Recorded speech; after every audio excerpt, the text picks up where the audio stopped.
Hola, ¿se me oye? Sí. Por favor, vamos a tomar asiento y vamos a iniciar esta Okay, please, let's take a sesión seat and we'll start this third session of the forum.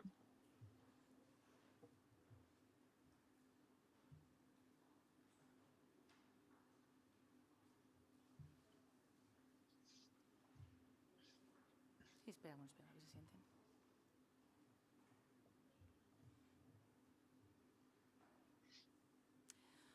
Bueno, ahora sí. Hola, ¿qué tal? Muy buenos Okay, días. now, Bienvenidos a hello, how are you? Fábrica Welcome Ramis. to Iniciamos Fábrica hoy la Ramis. tercera Today sesión we're del starting the Fórum third Juntos en el viaje hacia la session of the sostenibilidad Teleforum, dentro del marco de la EMA together Mallorca towards Experience Week.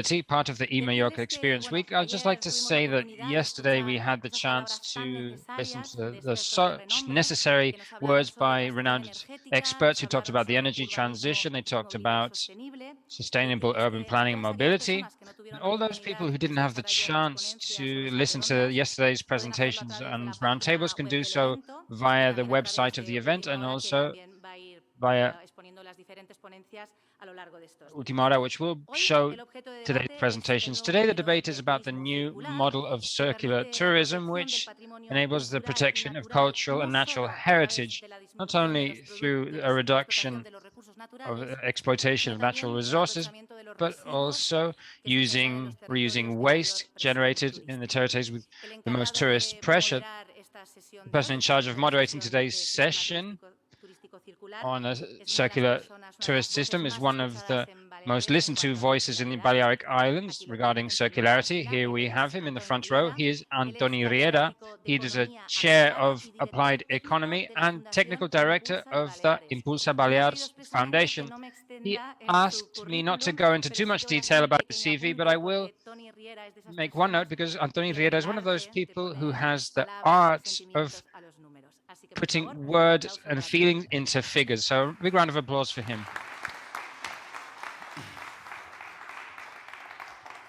Bueno, pues buenos días. Well, good morning. Good morning to those in the auditorium and those following us via streaming. It's a pleasure to share with all of you here in Fábrica Ramis, a fantastic place to not only talk about sustainability, but also about a circular tourism system. So if you'll allow me, I'll say that's quite a lot, because these three concepts mix together, unify an idea, but they also unify an essential mission, not only for the islands of the Balearic, but also for the planet. To talk about a tourist system is something we're not very used to. We usually talk about the tourist sector, we talk about the tourist market, but tourism offer and demand is not only hotels, not only workers, business people. The tourist system is very interrelated system and includes more institutional elements, but also those related to the labor market, but all the regulatory system, the legal system, the education system, and therefore having a holistic vision is something that's obligatory, because the pandemic has been an added complication in a disruptive scenario, but it's no less true that the pandemic and also the war are accelerating complex visions. When we talk about a system, we talk about focusing not only on the two elements of that system, but on the interrelationships that are established between those elements. And that's where the nuance is, because those interrelationships can be linear, but they could also, why not, be circular? And that's where the big opportunity lies, the big window of opportunity opened by the circular economy, so that the tourist system becomes not only a generator of wealth in economic terms, but also in ecological and social terms. It opens the doors not only to a green tourism, not only sustainable tourism, not only a reparative tourism, but also a regenerative tourism. So to talk about all this, to see the opportunities there are in this transition from to the circular tourist system, well, we have three marvelous speakers. We're going to start strongly, and we'll do it on this occasion. We're going to start with Luigi Cabrino. He is the president of the governing board of the Global Tourism Council. This aims to encourage greater knowledge and greater understanding of the practices for a sustainable future and creates a demand of sustainable travel. He's led several initiatives related to sustainable tourism at a global level, with a particular focus on tourism and climate change, tourism and biodiversity, and of course, regarding observatories for sustainable tourism and World Heritage. It's true that from my collaborators, I often ask them not to use adjectives. The way I see it, the economy doesn't need adjectives. Maybe poetry does, and other arts maybe do, but not the economy. In the end, what it does is describe things as they are. So the need for using adjectives should be forbidden in the economy. But there are some adjectives that join nouns and they're not in quality, they don't qualify, but they name the noun. In this case, global.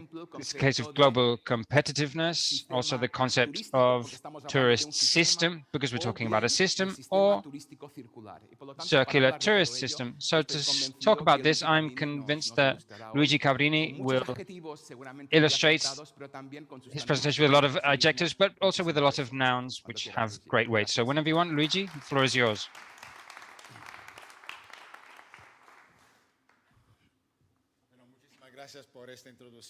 Thank you very much for this introduction and for inviting me to this spectacular location, a space that had another use, but it's also illustrates what we're talking about, adapting to new demands. I imagine that this factory has an important history, but we also know that factories are contaminating, but now it will rather be a factory of words, exchanging ideas. Well, now I'm going to talk about, first, a brief introduction about where we're going in tourism. I think this is important. The pre-pandemic tourism, what did it represent? 10% of GDP, 1 in 11 jobs in the world. In some places, in some developing countries, the first sector for the generation of currency. We've, over 2 terrible years, the most significant crisis for international tourism in our era. To give you an idea, in previous crises, tourism dropped by, on average, 6–7%. And in the years 2020, 2021, it's dropped by more than 75%. It's quite impressive. We've had 2 very difficult years, but now there's some signs of recovery. Those official figures are there by the OMT. They only exist until the month of January, and they're negative percentages. It reduces negativity. So minus 67% compared to 73%, a bit better in Europe, etc. I remind you, these are global date figures. In Spain, the situation is going quite well, and in other European countries, the recovery is going at a faster rate. But this is an average, as I said, at a global level. The scenario is that the OMT, it has a panel of experts, several hundred distributed around the world, and every 3 months they are asked on their opinion on the evolution of tourism, and the calibrated statistical results give us this scenario, according to which the year 2022 can end with 2 scenarios, or with a drop of 63% or with a drop of 50%. So a significant recovery on previous years, but we're still far from getting back to the tourism of 1.5 billion tourists in late 2019. In fact, this same expert panel asked about when they think that total recovery will take place. They're more or less divided between 2023 or 2024. Very few say that 2022 will be the year when there'll be total recovery. We have to bear in mind that the monthly data at the end of the year will be the same, won't be the same as 2019, but the start of the year hasn't been as strong as in previous years. And finally, the importance of domestic tourism. As you can see, the first two bars indicate whether it's important or partially important. Most experts have said it is. Also in Spain, as you remember, domestic tourism has driven the sector in the toughest months of the pandemic, so that some companies didn't disappear entirely. So the second question we're asking ourselves is, will we be better after the pandemic? And this is a question that can be answered in many ways. During the previous crisis, the financial crisis of 2008, 2010, I worked on a green economy project with the United Nations. There are a series of indications where by investing in green economy, a lot of parameters could be improved with relatively small investments. These parameters would have improved a lot, but that only happened if all those good intentions that we've seen during the pandemic, if the resources aren't given to move this forward, they won't happen by themselves.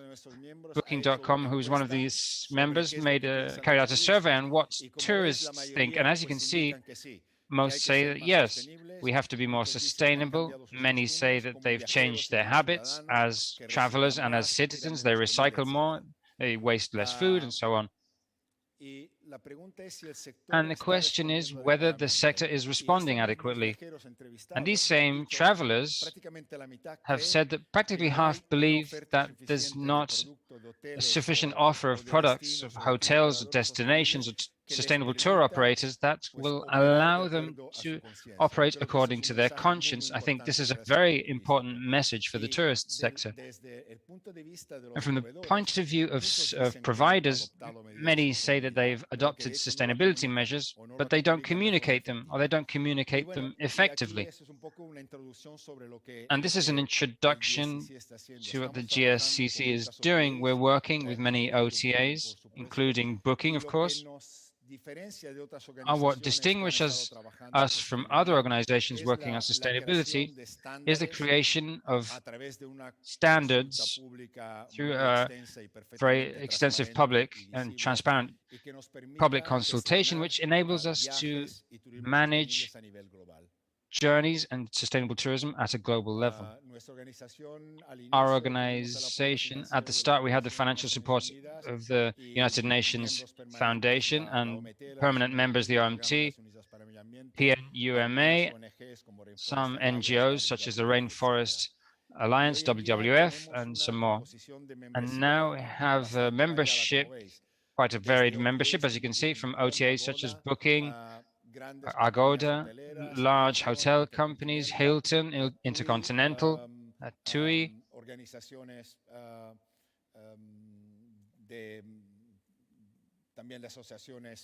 also volunteer associations, NGOs, destinations. We've lately seen during the pandemic, maybe it's a paradox, but the number of our members has increased at a faster pace. We've seen that many destinations, many governments through their ministries, we've had about 20 governments who have joined the GSCC, which has been surprising for us. They've taken the opportunity of this pause to invest resources and time and energy in trying to improve the sustainability of their operations.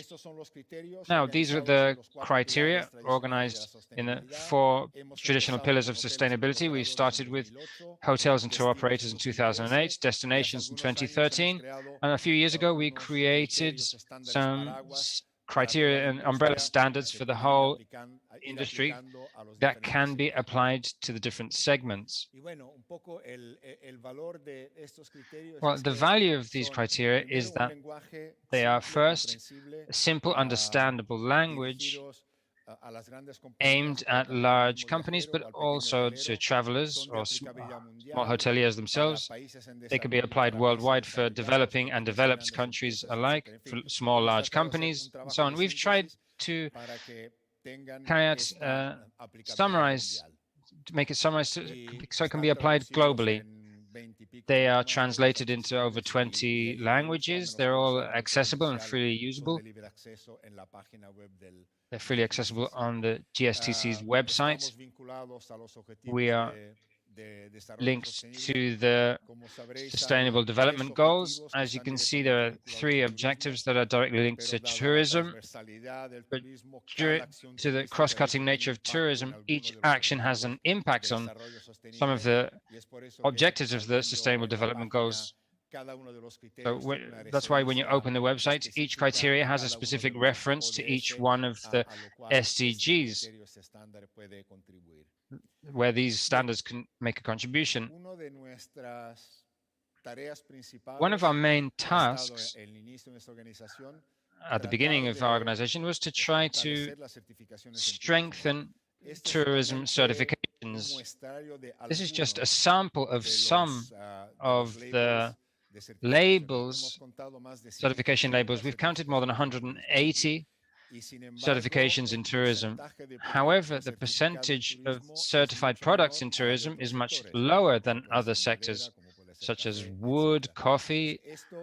So this clearly creates a certain level of confusion in the consumer, the traveler, because those who want to do things right say, well, what does label A or B say? What does it guarantee? What credibility does it have?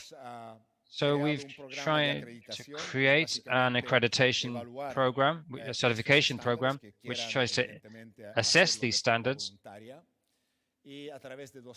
And through 2 stages, one which we call the acknowledgement stage. We will assess the content of the certification program, and we see whether the content have all the essential elements that our global standards consider appropriate to include.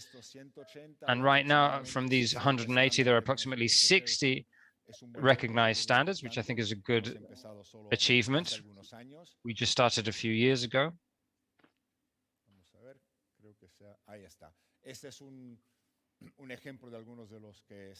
This is an example of some of those recognized. Biosphere is a Spanish certification based in the Canary Islands. There are others, Ecotourism Australia, in Japan, the others. Now, the next stage is the more complicated stage, and it's the certification. And there we have an independent expert committee at the GSTC, which assesses not only the content of the standards, but also the processes, how they are applied, how are audits carried out, how is the annual or triennial verification carried out on those certification programs. And that's quite a more complex and complicated step. And we've finally seen the results. Here we only have 4 certified for hotels and tour operators and 3 certified for destinations. But why? Tourist certification is younger than other certifications, it's more recent. Second, certifying tourism is more difficult than certifying wood or coffee. It's a chain that contains a lot of links. It's very complex, so there are objective difficulties, but we hope that the number of these certified programs will increase, because what's the final aim? The final aim is that each program can be strengthened by achieving the GSTC logo, a universal logo that everyone will know, and which go along with this program certification logo, certifying that that program does things according to international criteria. It meets the criteria of transparency and so on. So through that, they can increase their visibility, their access to the market. Just 2 weeks ago, I was at a small destination in Portugal, Baiaus, which recently received an S-Check certification, which is an accredited certified program, so they can use the GSTC logo. Just 2 years ago, the Azores archipelago also achieved that certification. And the Portuguese tourism authorities have said that it helps. It helps in their promotional campaigns, and of course, it also helps them to improve the parameters regarding how they manage tourism in such complicated and vulnerable destinations that islands could be, for example. Now, some examples. Well, Arantxa will soon talk and will give you much more details than I'll give you. But TUI is one of our members since the beginning. They're in our executive board almost since the start. We have very close collaboration with them.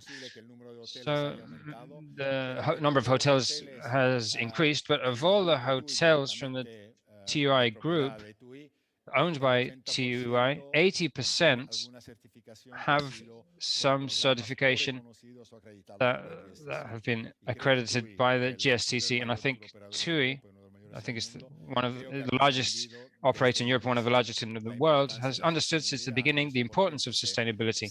And why? Because if a company this size wants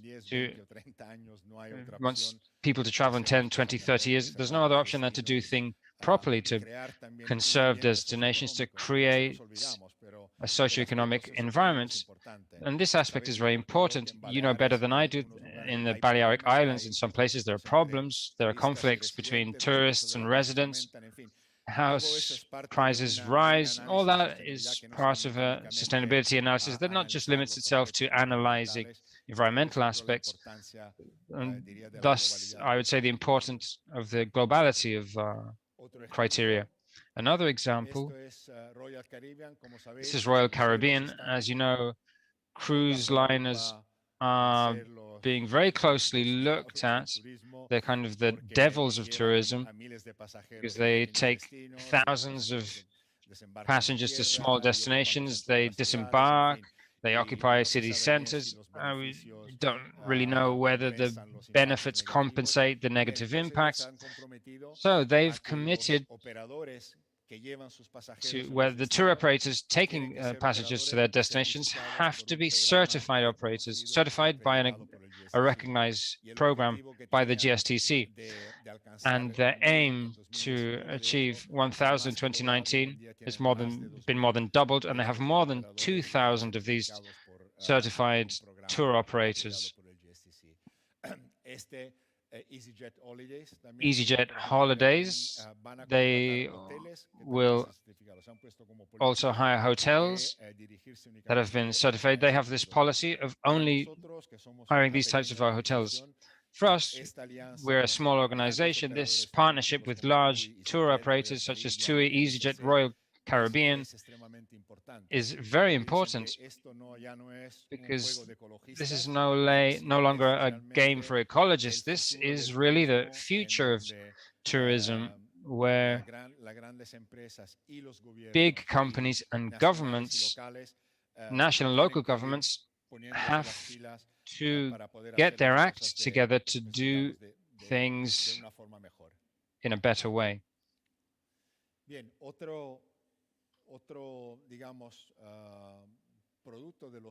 Another product of the standards we use is to carry out a diagnosis of destinations.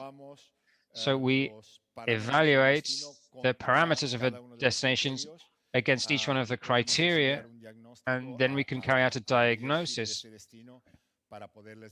on this destination to say what they're doing well and what they're not doing so well. In blue marks the islands, and approximately half of the destinations that have called us are islands, and I think that's a clear indication for you here in Mallorca of the importance of the vulnerability the islands have. And in fact, I have an example here of an island. This is the island of Roatán. I don't know if you know it. It's on the coast of Honduras. I was fortunate to go there in the 80s. When I went for the first time, there were no hotels, and we had to stay in a rented room in a home. I returned there in 2007, and I think there are about 80 resorts. Anyway, it's a destination that's had a lot of destinations over the last years. Roatán, it's a paradise for divers. It has a marvelous coast. Well, they realized in 2013 that things weren't going well, and they called us to carry out a destination assessment. Here on the left, this is how we submit our reports. Those are the 4 pillars: management, socioeconomic aspects, environmental, and so on. And in red, what's not going well; in yellow, what's doing more or less; in green, what's doing well. And there are very few things that they were doing well. And after approximately 6 years of advice and raising awareness about what they could improve, as you can see, the situation has changed significantly, with a lot less in red and quite a few more approved in green and yellow.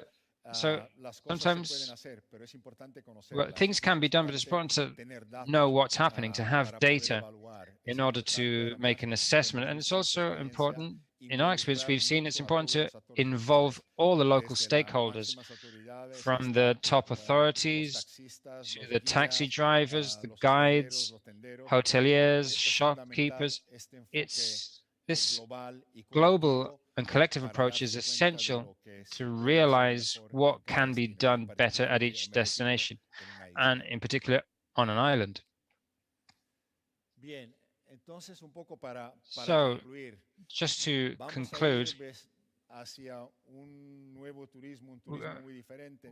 are we moving towards a very different tourism? I don't know. The first months of recovery tell us that the change won't be radical, but I do think there is more awareness.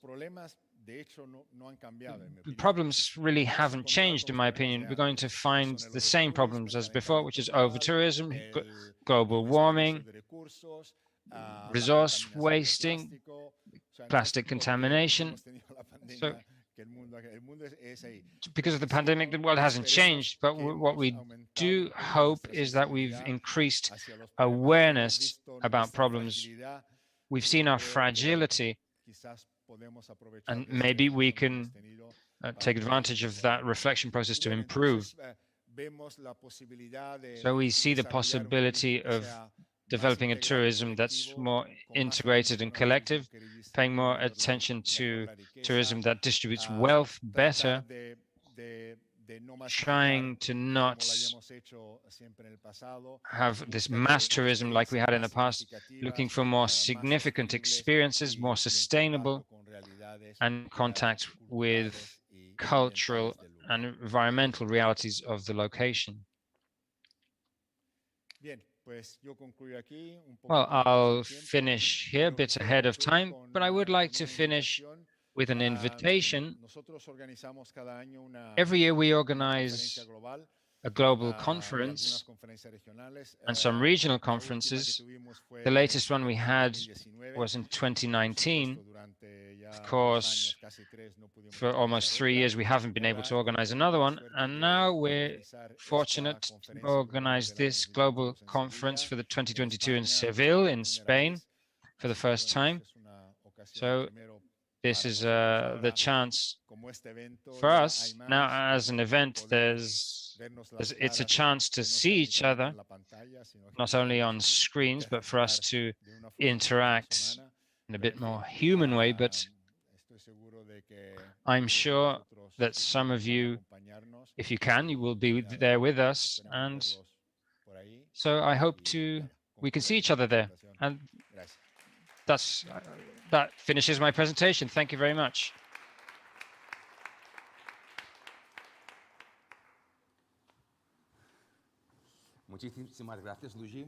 Thank you very much, Luigi. Your presentation has been really, really interesting. And now, if you'd allow me, I'd like to highlight a couple of issues about this presentation. Let's choose a verb. If we had to think of an action that Luigi has emphasized, I think that certifying would be the right verb.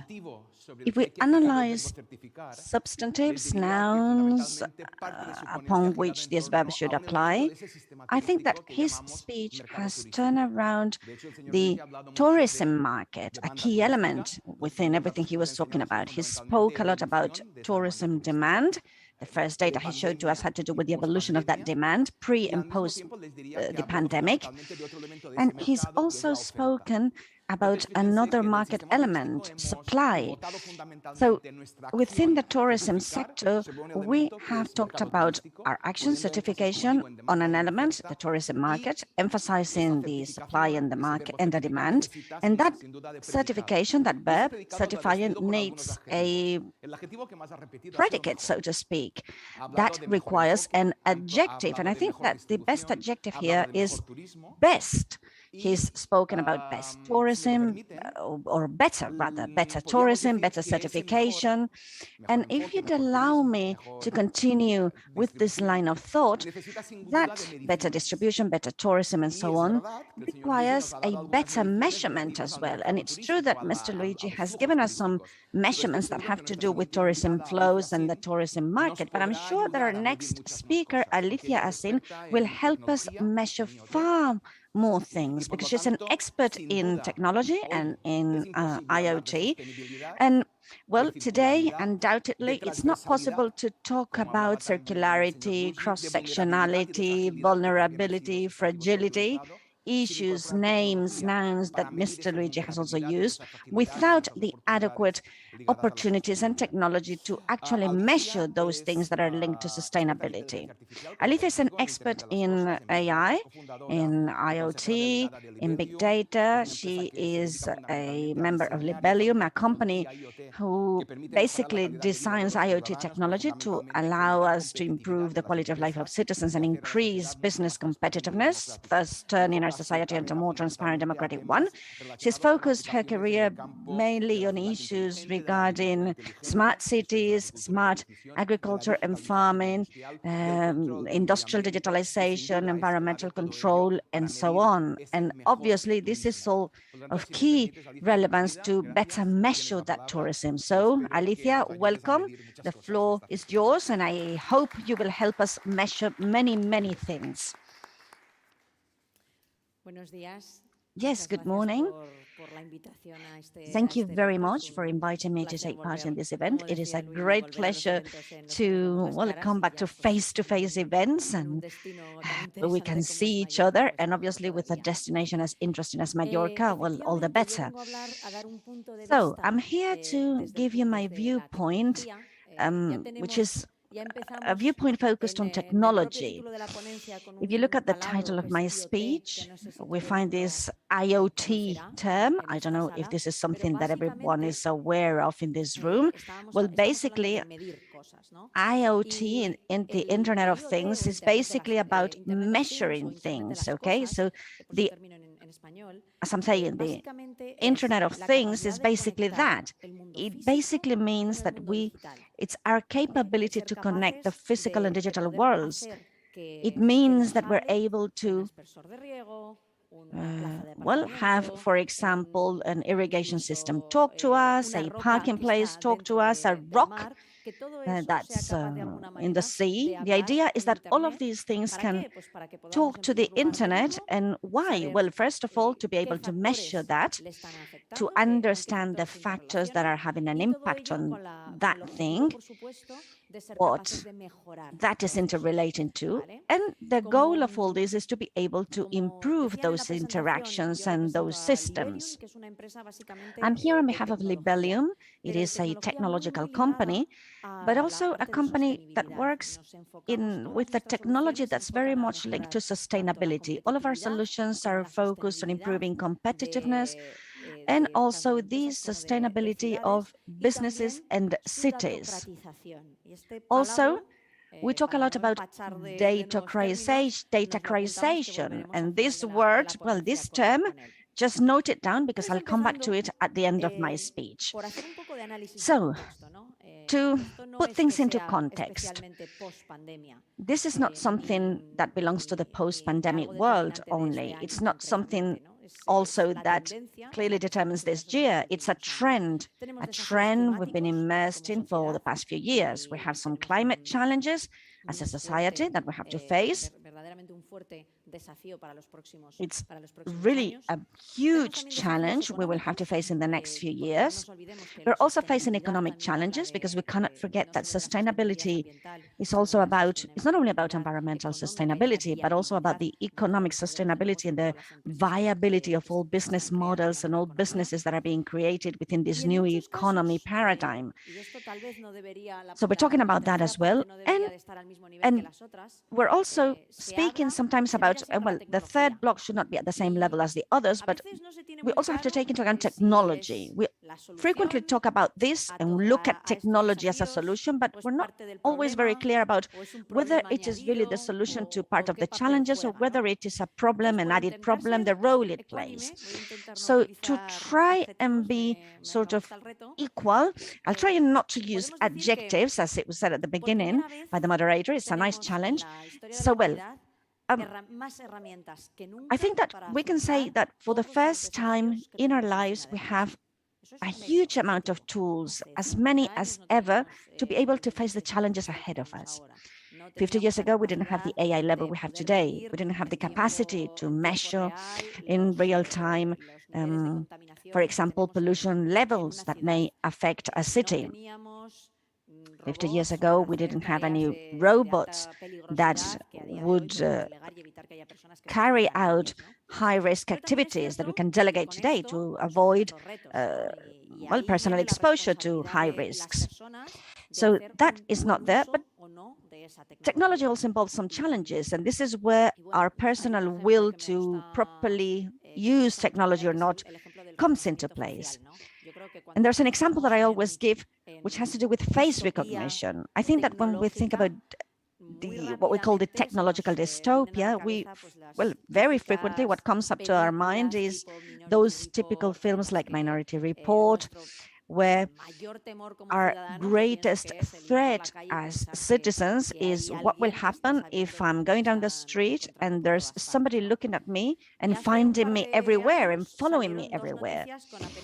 A couple of years ago, there were two pieces of news, not very far away from each other. One had to do with the fact that in San Francisco, the use of facial recognition algorithms was going to be forbidden within the city. There are many, many surveillance cameras in San Francisco, and using those images was forbidden because it was thought that, well, it could infringe citizens' intimacy and privacy. And on the other hand, London, which is another city famous because of the number of cameras throughout its streets, approved this. And there was a huge debate, a huge discussion in the, well, in the internet and different forum and media about this, whether this was the correct option or not. Some people said, let's talk about some specific examples. If we're thinking about, for example, we can follow somebody to blackmail him or her, to violate her privacy, to try and sell more things to him or her than what they need. Obviously, there's no point in having the system implemented. But if we're talking about another example, I'm not going to give you the example of searching for a terrorist, but, well, some examples were brought forward, such as, for example, imagine somebody who's suffering from Alzheimer's and is lost in the middle of a city and carries no documentation with him or her. How do we know who that person is? How can we identify that person? A child who gets lost. How can we use all of this technology to find that child and do something about it?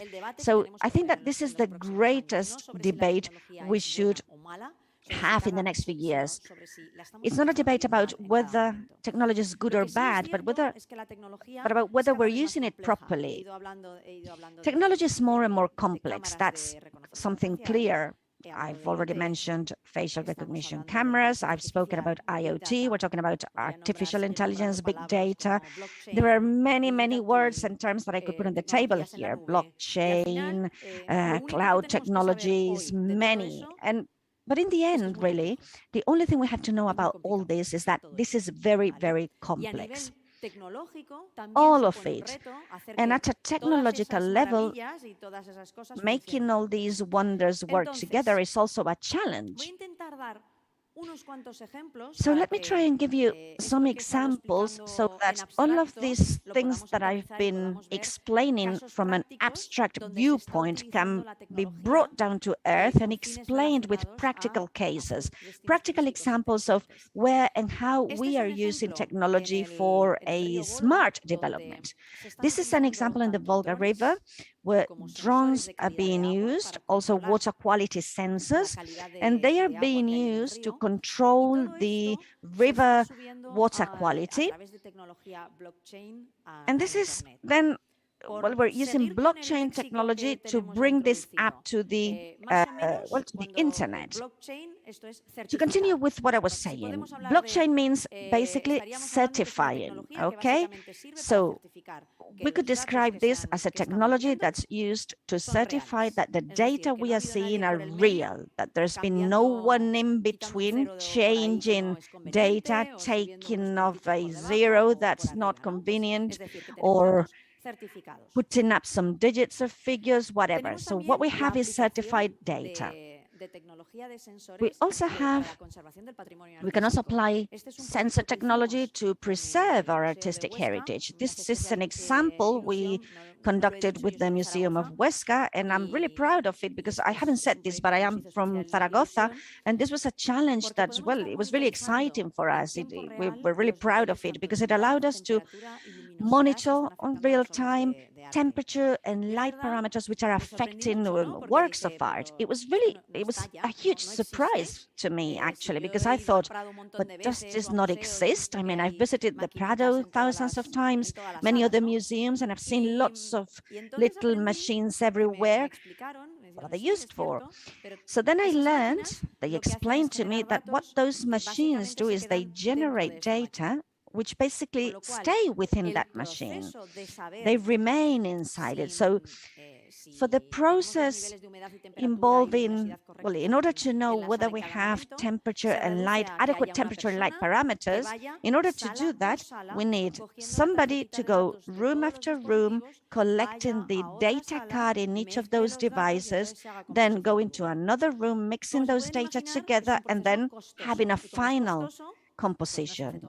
This is a costly process, and because of that, it's not done daily. It may be done once a week. That's not enough, obviously, because if we know a week later that we've had some very high temperature peaks, which might have been dangerous, is not really useful. It will just allow us to cry in a reasonable manner. I mean, we will have reasons to be concerned or not, but maybe we can't do anything about it. It's too late. So the idea is that if we have enough technology to access this information in real time and make decisions in due time, well, all the better. This is another example where we can bring together not only business competitiveness, but also sustainability. This is a tourist harbor in Patras, in a city in Greece. And the results achieved here with the technological solution offered was as follows. They started to wonder, okay, how can we increase our benefits, our profits, our income in the harbor without increasing the already existing infrastructures. It's the magic Coke formula that we would all like to know. But it is exactly then when we start to think about sustainability. Some people are tied there for the whole of the year, but they don't really use it. They're not in the harbor for the whole of the year. So what does this mean? Well, it means that 10, 15, 30% of the time, we have a resource available there where it's being paid for. Somebody's paying to have a vessel on that harbor, but it's not being used. If we could know the vacancies we have at each point in time, and if we could use AI algorithms so that we could know the probability for using those places, then we could have two types of customers, those paying a fixed amount or having their vessel on board for 365 days. And those are the customers to which I could offer a flexible price. Why and how? Well, because I'm going to use the technology available to sub-rent those places temporarily at a certain point in time to other users. I'm going to have the technological part to help me so that I'm not causing a problem to those paying a fixed amount to have their vessel there for the whole of the year. But with that technology, I can also offer some vacancies. You have an overbooking risk, for example, to some others, and I can reduce fees with it as well. The result of this is that ports can increase their resources, consumers will have access to a pricing system that is fairer, more flexible at least. It offers us more opportunities to our customers, and it's also a more sustainable option because we are giving a company the possibility of it increasing its financial possibilities without an environmental impact. We're not investing more physical resources to make this possible. Talking about harbors once again,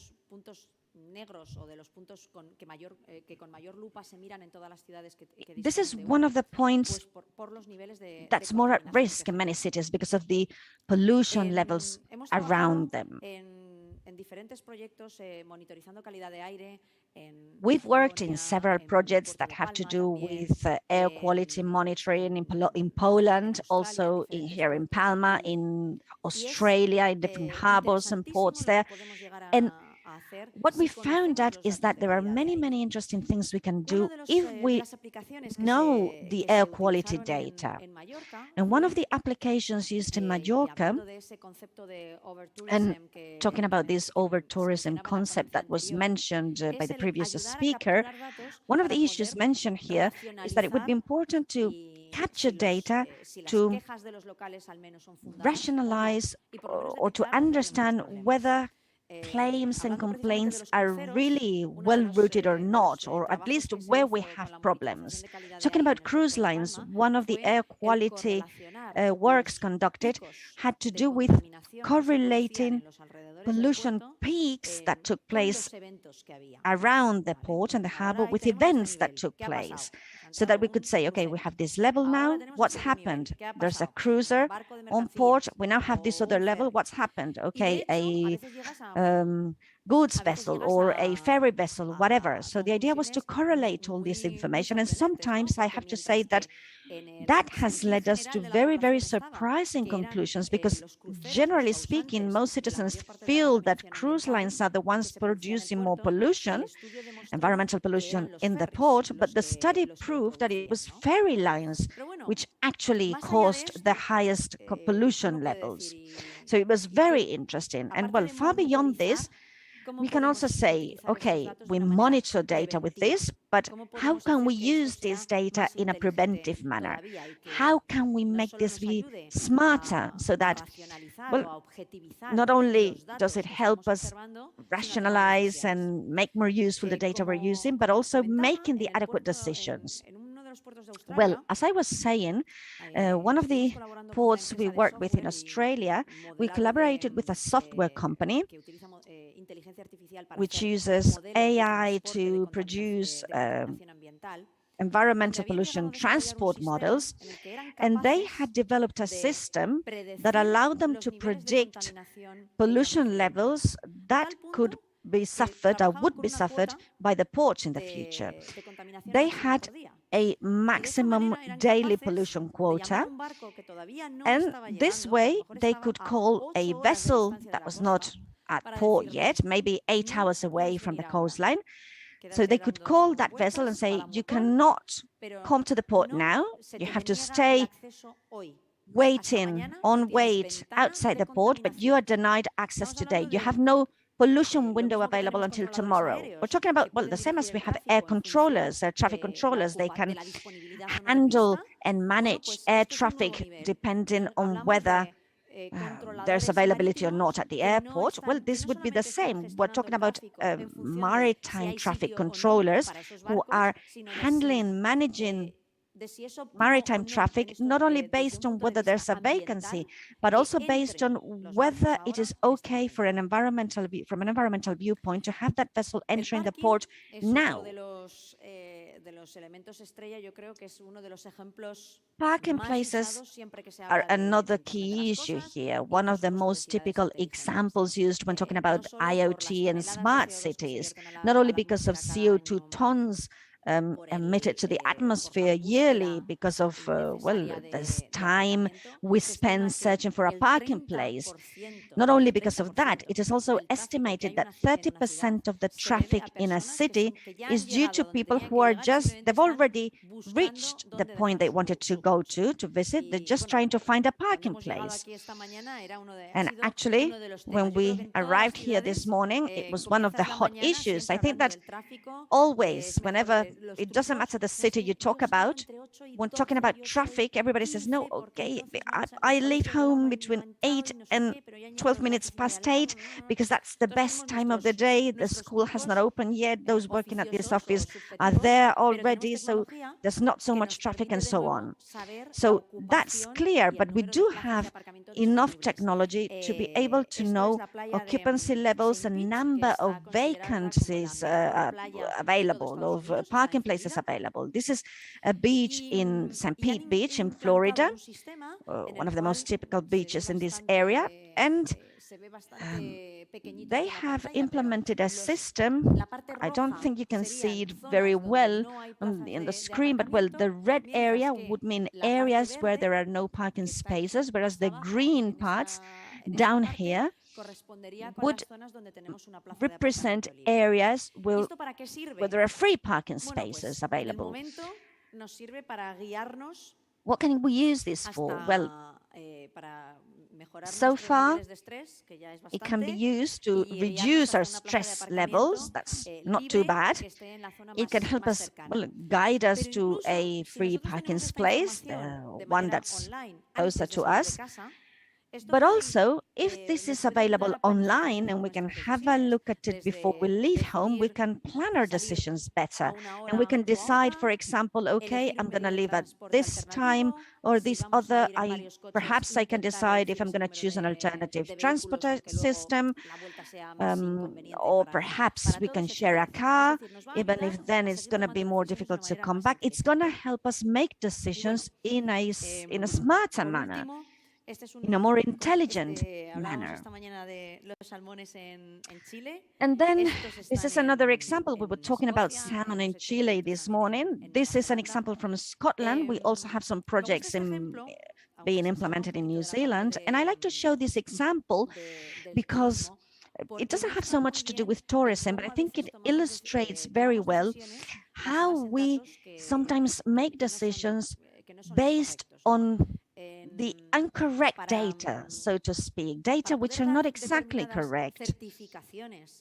To be able to provide salmon with some certifications, and salmon providers with some certifications, several things have to be complied with. One of them is that salmon cannot be fed when salinity levels are above a specific figure. Why? I don't know exactly. If somebody knows the reasons behind this, you can just explain this to us. But anyway, this is not what matters now. It's just a fact. It happens. And what does this mean? It means that companies growing salmons in Scotland have to guarantee, ensure, and provide the adequate certification to show that they have not been feeding those salmon when the salinity level was not the adequate one. How is this examined? Well, somebody uses a vessel, goes with a probe, and makes the adequate decision. No, because that would be very inconvenient and very costly. We don't have a person getting on board a vessel and going out there to take measurements. No. These data are estimated data. And how do we estimate those data? Based on temperature, on wind levels. There are some mathematical models that make all these estimates. And sometimes those data are taken 15 kilometers offshore, because it's there where we have the best data. So we are making decisions about the moment we can feed our salmon, with what it means in terms of costs, based on data that are being taken very far away from where those salmon are located. And this is an example that appears in many other instances and in many other situations. When talking about environmental issues, we frequently speak of situations which are generated in areas far away from where decisions should be taken, based on data observed in areas which have nothing to do with the one we should be considering. So, having given you this context in terms of how technology is using us make slight progresses within the tourism sector, so having put this into context, as I said, it's important to highlight that there's no point in having technology if we cannot guarantee the, data safety. We have been involved in a project. It was a governmental project, and I have to say that it's the first time, this was the first time that I saw a lot of concern about corruption within a technological problem. Why? Well, because if we keep on implementing monitoring mechanisms that help us make decisions to improve our environment, well, it's true, something that's going to happen is that we will have some situations where this may involve closing down some resorts, some factories, some installations, restricting or limiting the amounts of people that can access a specific place, for example. And well, obviously, when we interact with economic challenges, this may be accepted or not. So I remember when we started this project, I remember speaking to the city representatives, and one of the questions they posed to us was, how will I know that the data you're showing to me are, real data? And I said, okay, we're going to use blockchain, we're going to certify the data we provide you with to ensure that they arrive to you. And they said, yes, okay. And I said, well, we also have sensors, maximum quality, prediction. But then again, they said, no, you're not understanding what I'm saying. How do I know that nobody is going to modify the access I receive before I receive them? And this is something that clearly puts on the table the importance, the relevance of having the adequate technology available, a technology that ensures and guarantees that the data we are seeing are real data and the data that should be there, because otherwise the only thing we will be able to say is that technology is engrossing our problems. So this is the example, and well, to sort of give you a face that represents how we do these projects, this is the sensor device that we connect to any of the other devices we may require for the specific usage case. This is the ad moment. If I don't show it, they're going to kill me. So I have to show you the device. Obviously, you can take pictures if you want to. This is another example in the aquarium of Zaragoza, which is just a further example of, well, it just shows how we can, well, the video shows this very explicitly and specifically, but basically the idea behind this is that, well, we can see how technology is helping the aquarium staff make the adequate decisions. We're not talking about the same example as that of the salmon we saw before, having animals at a distance offshore. An aquarium is a, well, more controlled environment, but still access to information on real time may frequently involve many difficulties and putting the lives of those animals at a risk. And And well, that was the video. And just to finish very quickly, I said at the beginning of my speech that there was a word that I wanted to leave for the end of my presentation. I don't know if you remember the word I was mentioning, datocracia.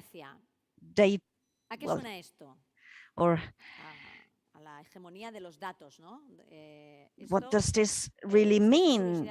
It means data hegemony. It's my word, probably my own invention. I don't know if it's a word that may make you feel afraid or what, or whether you like it, but let me try and turn your feelings around, because one of the words that has been used in my presentation, well, I said before that we help cities become more transparent.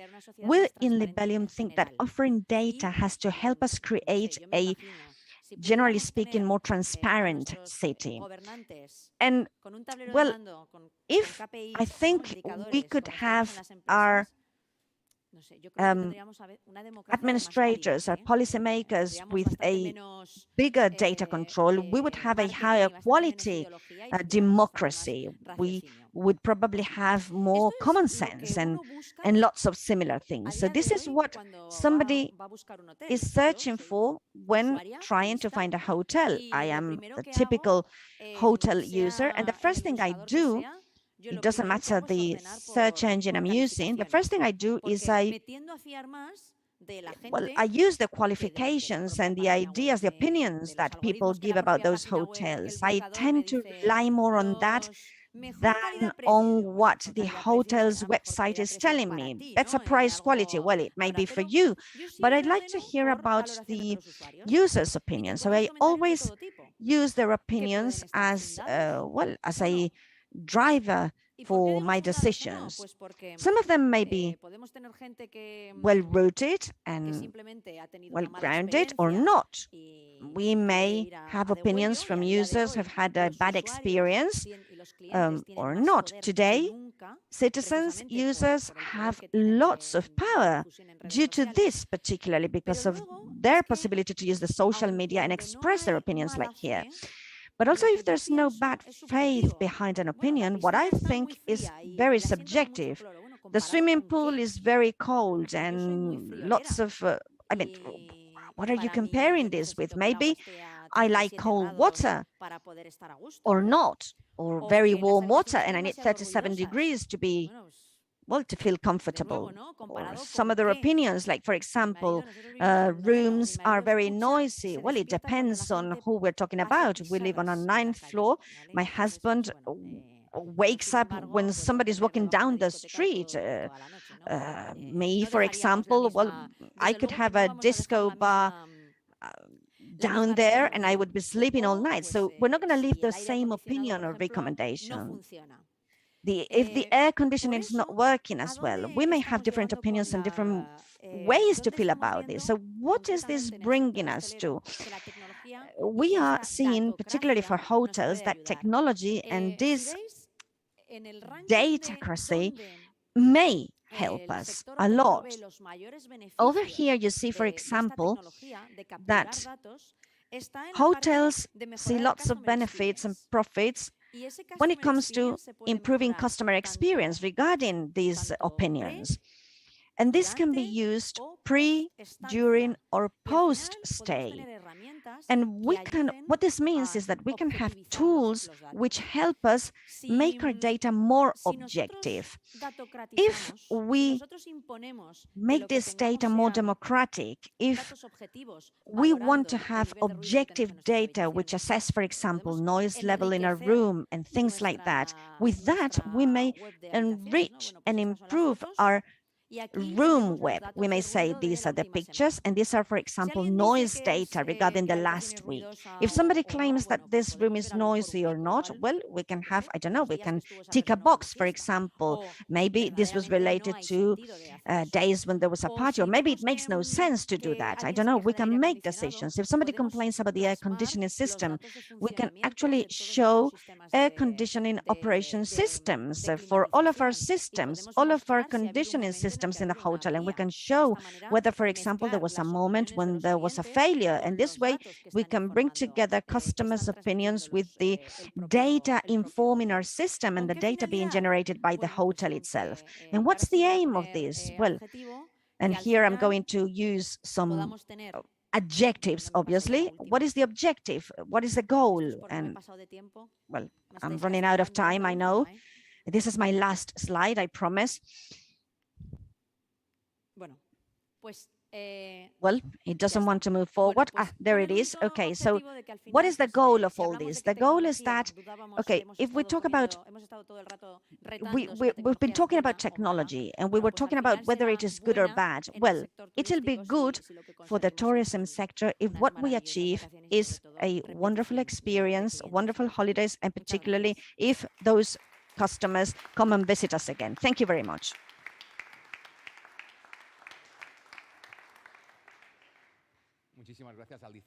Thank you very much, Alicia.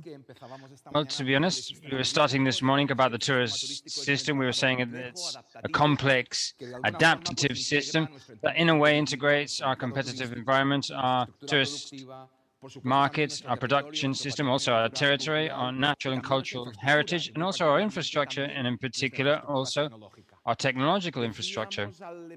We were saying at the beginning, Luigi said this, that there are many companies, probably hotel companies, that are developing good practices.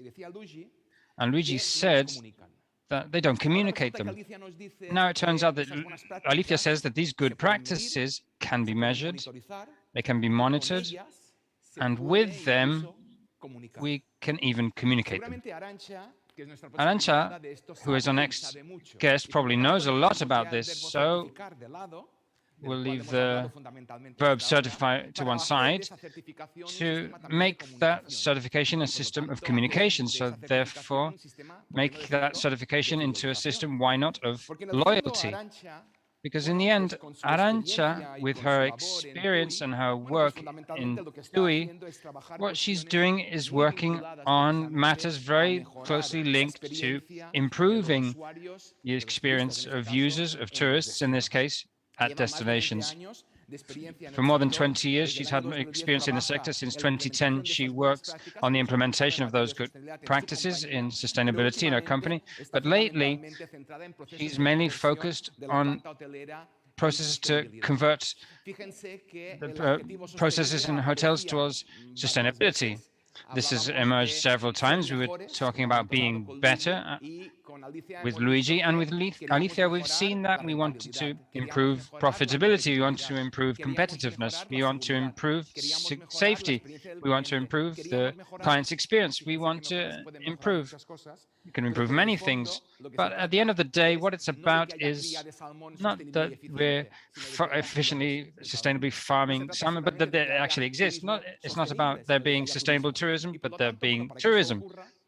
And so for that to happen, I'm convinced that Arantxa will tell us exactly what tourism, just that, without being better or worse, not hot nor cold, but just tourism. Thank you, Arantxa.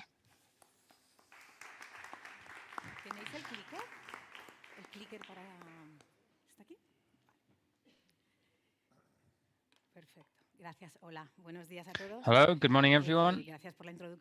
Thank you for the introduction. I'm going to change the topic slightly during my presentation. I'm not going to focus so much on hotel quality, but on destination services, because that's the other leg of this tourism sector, where it's often very complicated to give examples, certify them, and talk about more sustainable experiences. Before starting, I want to say that it's always a pleasure and a luxury to have Luigi at any of the sessions I participate in. It's a pleasure because we know each other for many years, and a luxury because he takes away half of my work, because normally I spend the first 10 minutes of my presentations to talking about the Certification Council of the GSTC. So Luigi already did this, so I'm not going to introduce it because he already did it much better than I could. And he also talked a bit about the current evolution of sustainability in the tourism sector, what's happening now.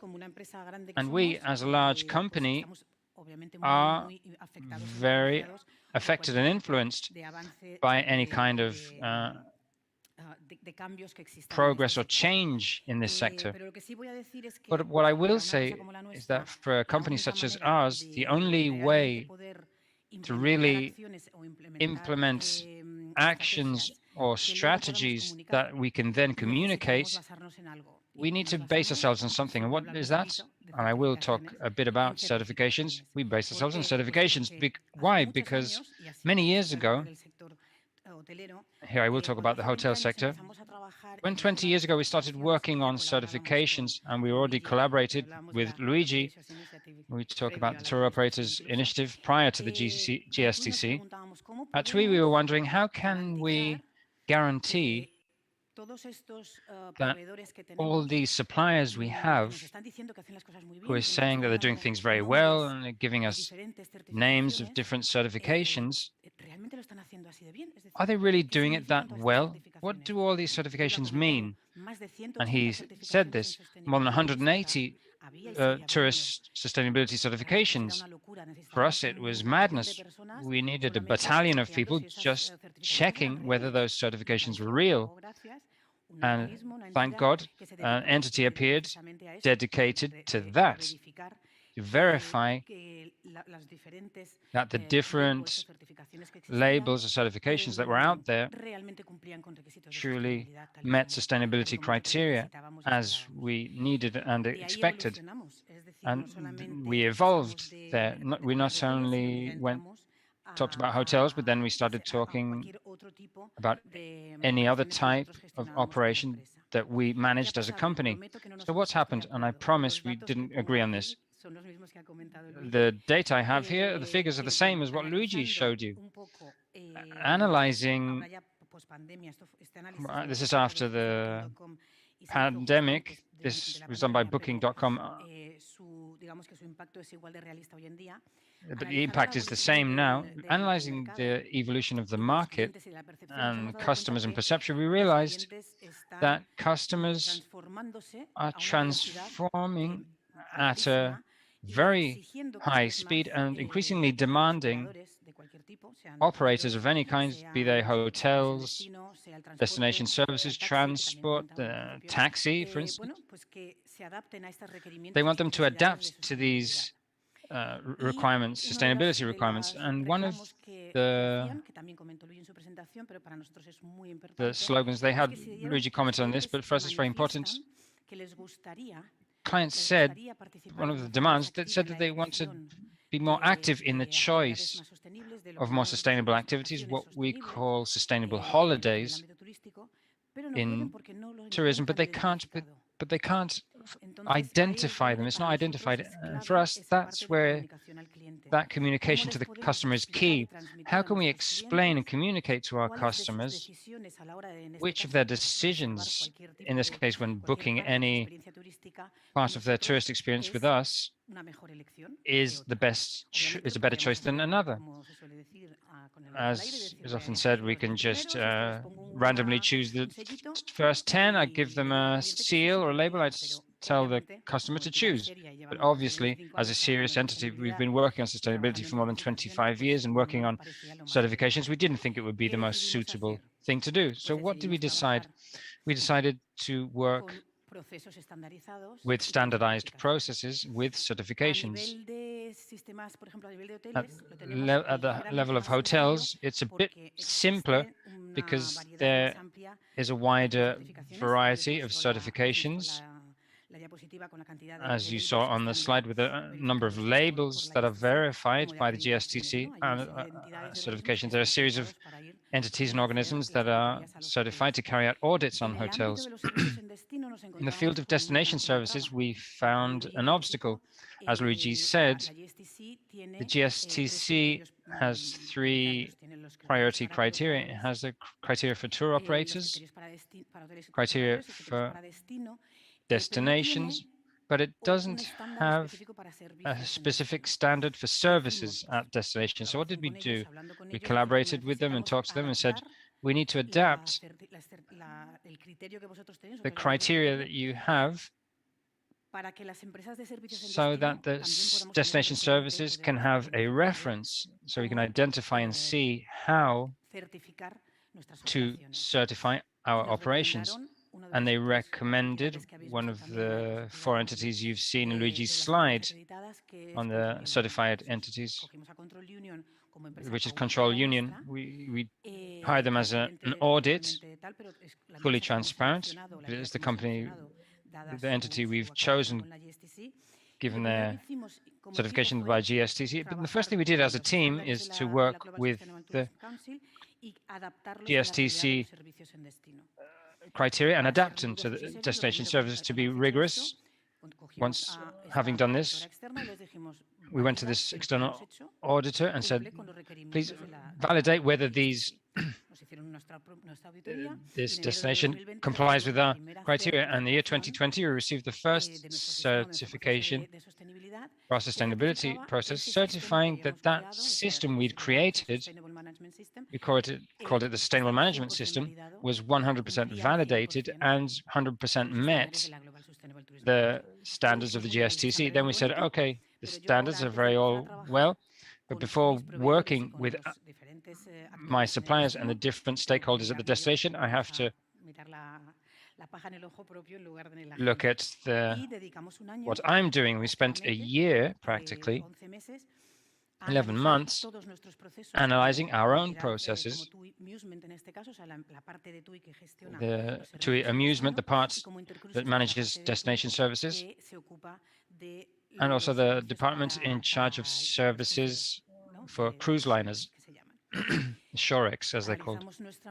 We analyzed our company from the top down, and again, we hired Control Union and asked them to audit us. And in November 2020, both TV Amusement and Intercruises were certified entities with a label which says GSTC by Control Union. We're certified by Control Union as companies that follow the standards of the GSTC. Okay, perfect, brilliant. But now, let's get into it. What do I want? I want to make, so I want my clients to be able to make sustainable decisions when they go to a destination and enjoy a service at the destination. How do I do that? That's the third level. So we move on to the third point. And we decided to work on the whole process to create excursions, analyze it from the start to finish, following the GSTC standards, including all the stakeholders. I'll show you this now.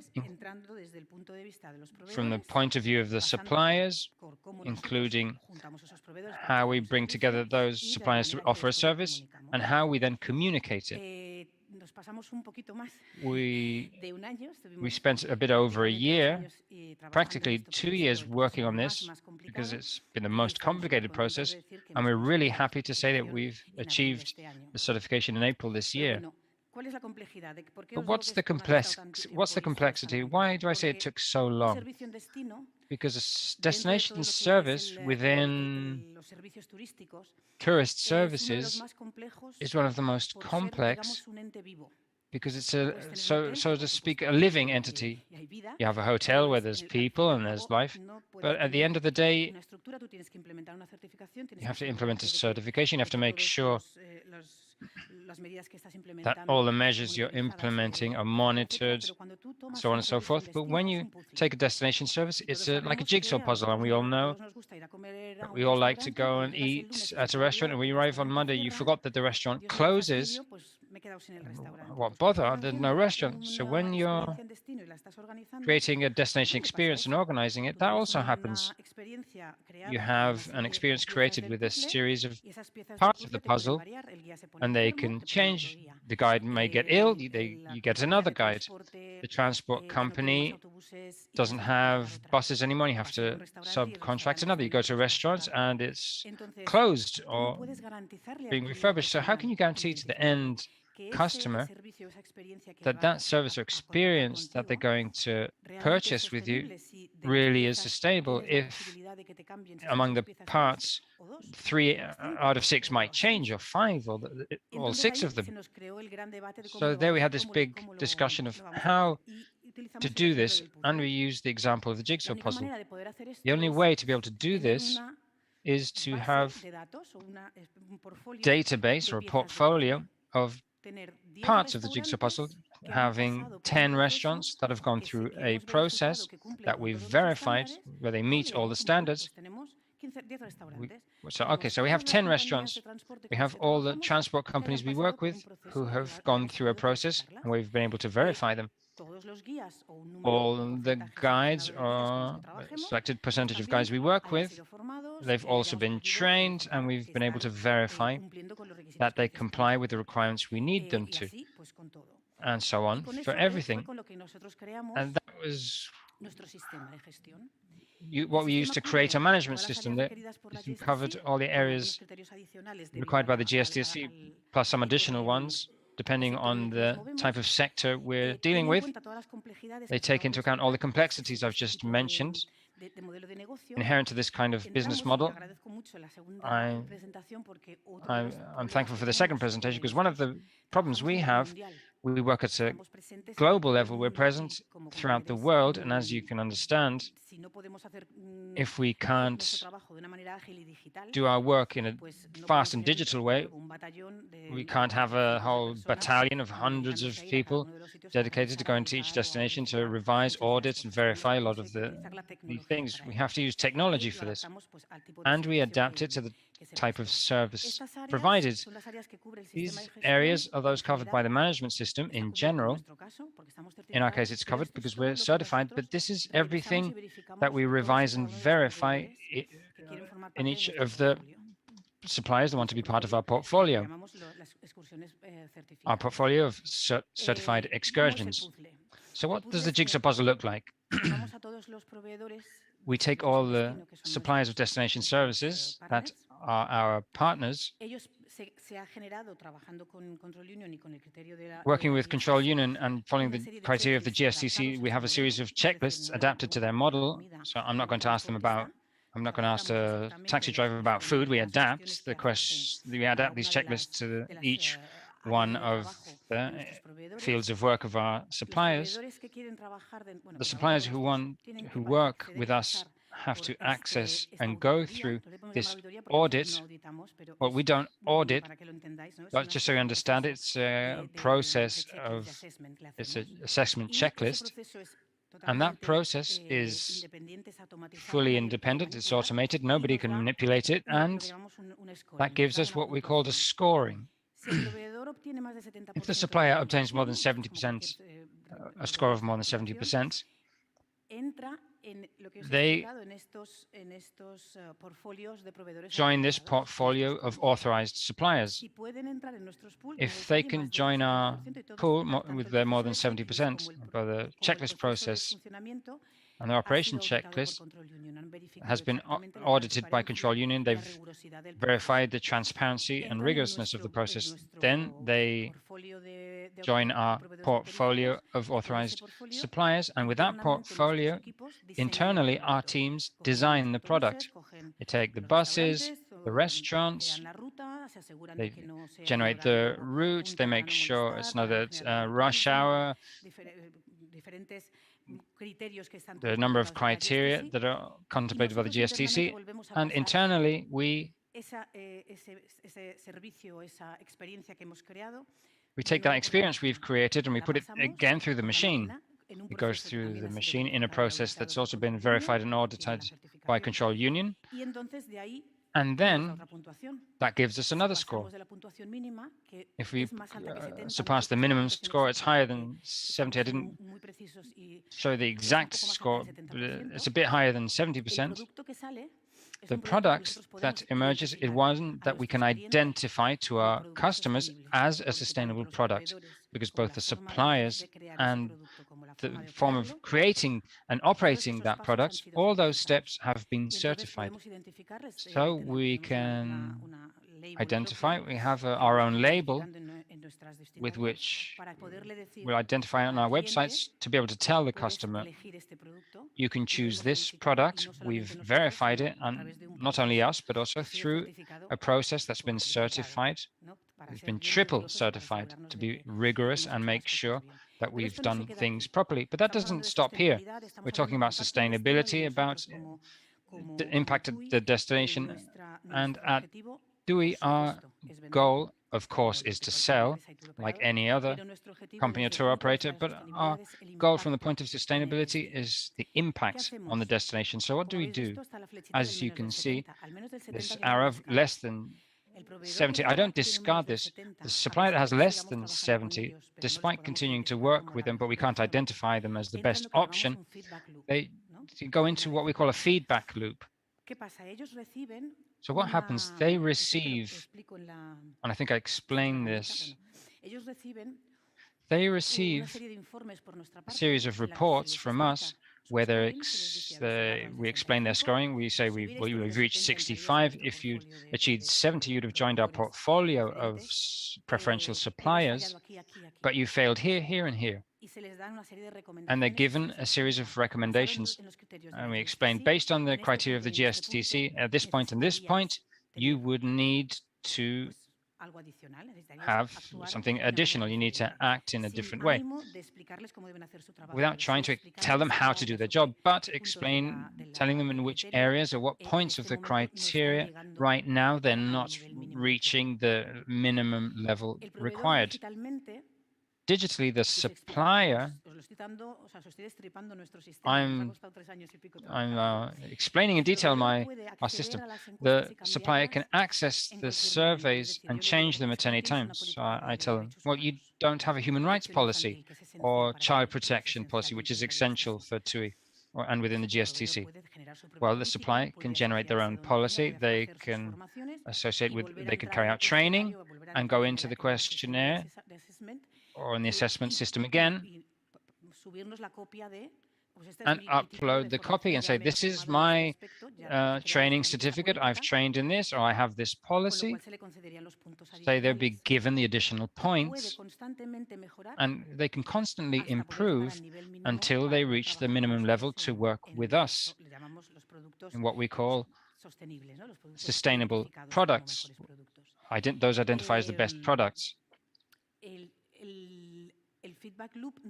The feedback loop is not only for those who don't pass it, but those who do pass it also receive a report, and we work with them constantly so that they can continue to improve. But the idea for us is not to leave anyone behind. It's to help so that any supplier at the destination, both new or experienced, help them to improve how they operate from the point of view of sustainability, so that they can have the opportunity, and in many cases, so they understand why. And one of the nice responses we received is that many of the suppliers, once doing that, they say, well, now I'll try to certify with an entity certified by the GSTC, because I've seen everything I'm doing well, and it was more than I expected.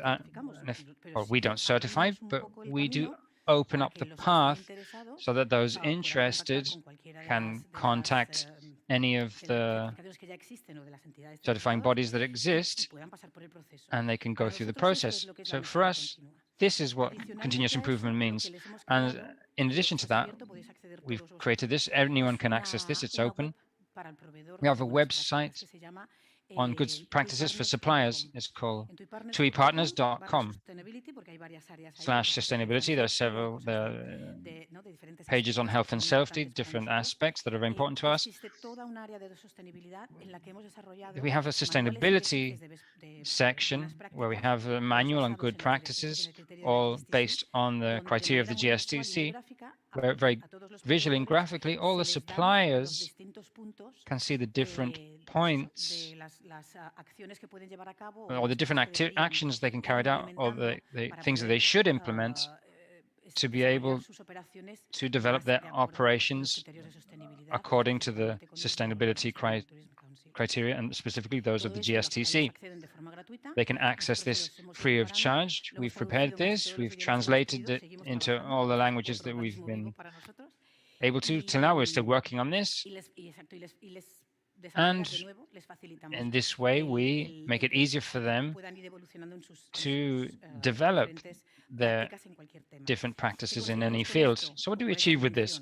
What's the intention? First of all, to make it easier for our clients to access products that are proven to be more responsible and sustainable, and make it easier for our partners, or those who are not and who want to be, so all the suppliers and destination services, we offer them another path so that they can find information and facilities to improve their operations. And in this way, we try to bring both things together and turn around the destination services and all the destinations we operate in. Thank you very much.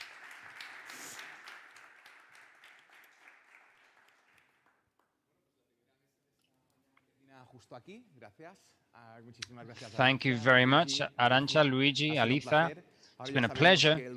Now we know that the digital world connects very well with that real world in the tourist system, and that there are many economic challenges, but also climate and environmental challenges we have to face.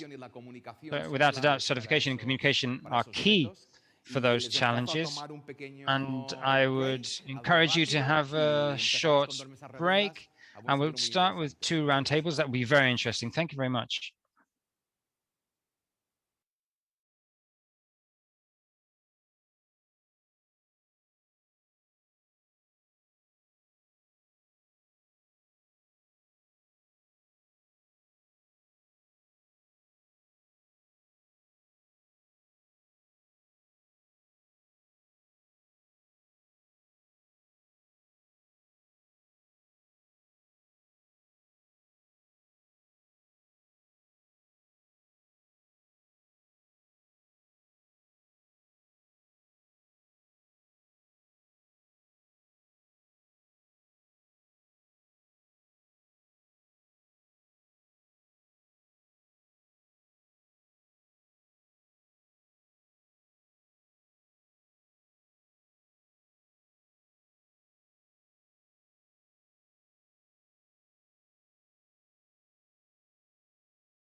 Buenos días de nuevo. Vamos a dar paso Good morning again. Let's move on to the first panel of the morning, and I'll be accompanied by 5 speakers. Si les parece, llamo a Guillem Mercadal para que So, suba I'd aquí like conmigo, el to director comercial de Viva Hotels. Mercadal, he's the commercial director of Viva Hotels. Arantxa García, head of sustainable development at TUI. Arantxa Asin, I don't see her now, but she's an expert, as you know. Sit wherever you want. Que es experta en IoT. She's an expert in IoT. Tomeu Cifre, who's the mayor of Pollença, and Domingo Bolnin, he's a deputy mayor of Alcudia. Thank you very much for being with us.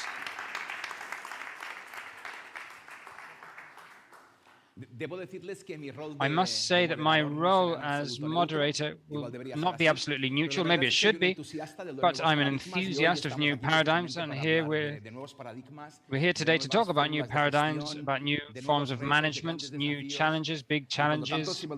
So therefore, if you'll allow me, I'll have this non-neutral role, because I think we're in a time, I hope you'll agree, of reflection and also reformulation.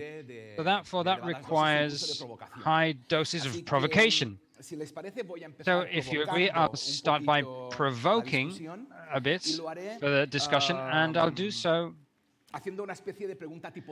by making a kind of a test question. So, as if it were an exam, although James was asking me not to make it a difficult exam, we're among friends, so let's try and enjoy it, but just to focus positions and so that the audience can understand the issues we should deal with. My first question, so you have to answer A, B, C, or D. It's a test type question, multiple choice. So my first multiple choice question is this.